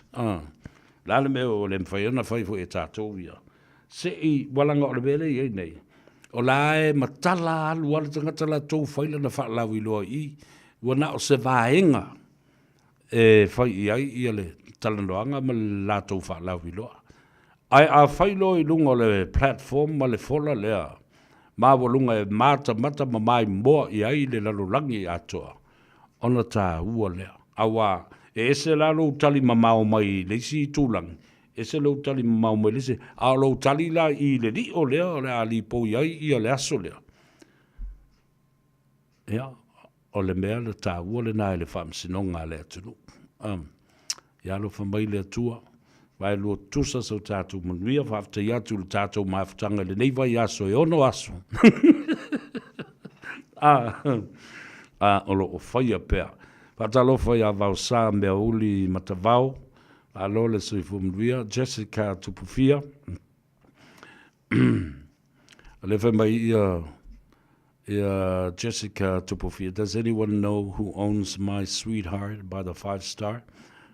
Ole My Sweetheart. Ole pese e ona ia ele Huyohana. Huyohana owns the right to that song. Yeah, because it's an original song by Huyohana from Hawaii. Wamomala Jessica Tupufia. Yeah, that's the cover song of by Huyohana. It goes like that. My sweetheart, you're so far away from me, but I return to you. I love you so. Ia le na, le pese le na li Jessica, o le original, ale au fai pese, o le Huyohana. Fale pulenga le ulua I talofa vai le aka e maringi do I maka. Wa mangalo se leo le ona le nei vai yaso, ma le nei yaso. Ya, o suanga le vatele fa pena u fai o malo e fai mai, fai aku, au la mai la uaku. Ia manu ria tele lo tātou ainga. Ia malo tātou atunu fuanga o le fiafia na nei. Sapati a tai au. Ala usu I ngā ruenga I le vai a sa fau te tai atu I eilo tau se fua. Ia, whapena foi, I o tātou ainga ma lana tāpua inga mai Samoa. Ia, na I o tātou mātua. Ia, ta mamtina mātutua le atunu o lo whaafongafonga mai ma vele nei por kalambe. Ia, ma se tala malia le atou se vea e whai ma vai ma lu I lau whaafonga. Ma lou loto e te ata e ai. Ia, le nā. O le a tātou o e su e le pese le atou sa vea. Tātou te tau ma vai ai. O le pese, na tūsia e anti vai tupu to whai ono le avasa. O le nofo tō tasi. Ia, ai whamai loa anti na fua ina la au le po na king. Whamai te lo san. Le atau, sa vea, sau e usu whale le pese lea. Le na tusi, e lo na uso ia vai tupu. E lo whatuai, ia anti vai tupu, ia whapea I Jane Lawson, malu tō ainga. Ma tātou ainga umalava I America, Salt Lake City, and even in Hawaii. Aloha to you and thank you for being with me. Your company was much appreciated. And alofa tele mo oe, tātou whailoai I le vai sa fau. Le atou le nei, leaving you with one of my songs, Nofo Totas, soifua. O uno, foto atasi, ma fau ngai, wa sau tualasi, le alofahi, mo oe wa pei, o se mai. Awele lai, se iangi mai, si ole o e tawhia whalongo I ai, la upele ea, o o whea o e ai. Larulangi pua o amale manunu, wa sola le la, fa sulu sulu, unai o folingai Wambo atu Peana e la Salata mai Se fusia uma e foi mai La uperea Wasili o e leva ai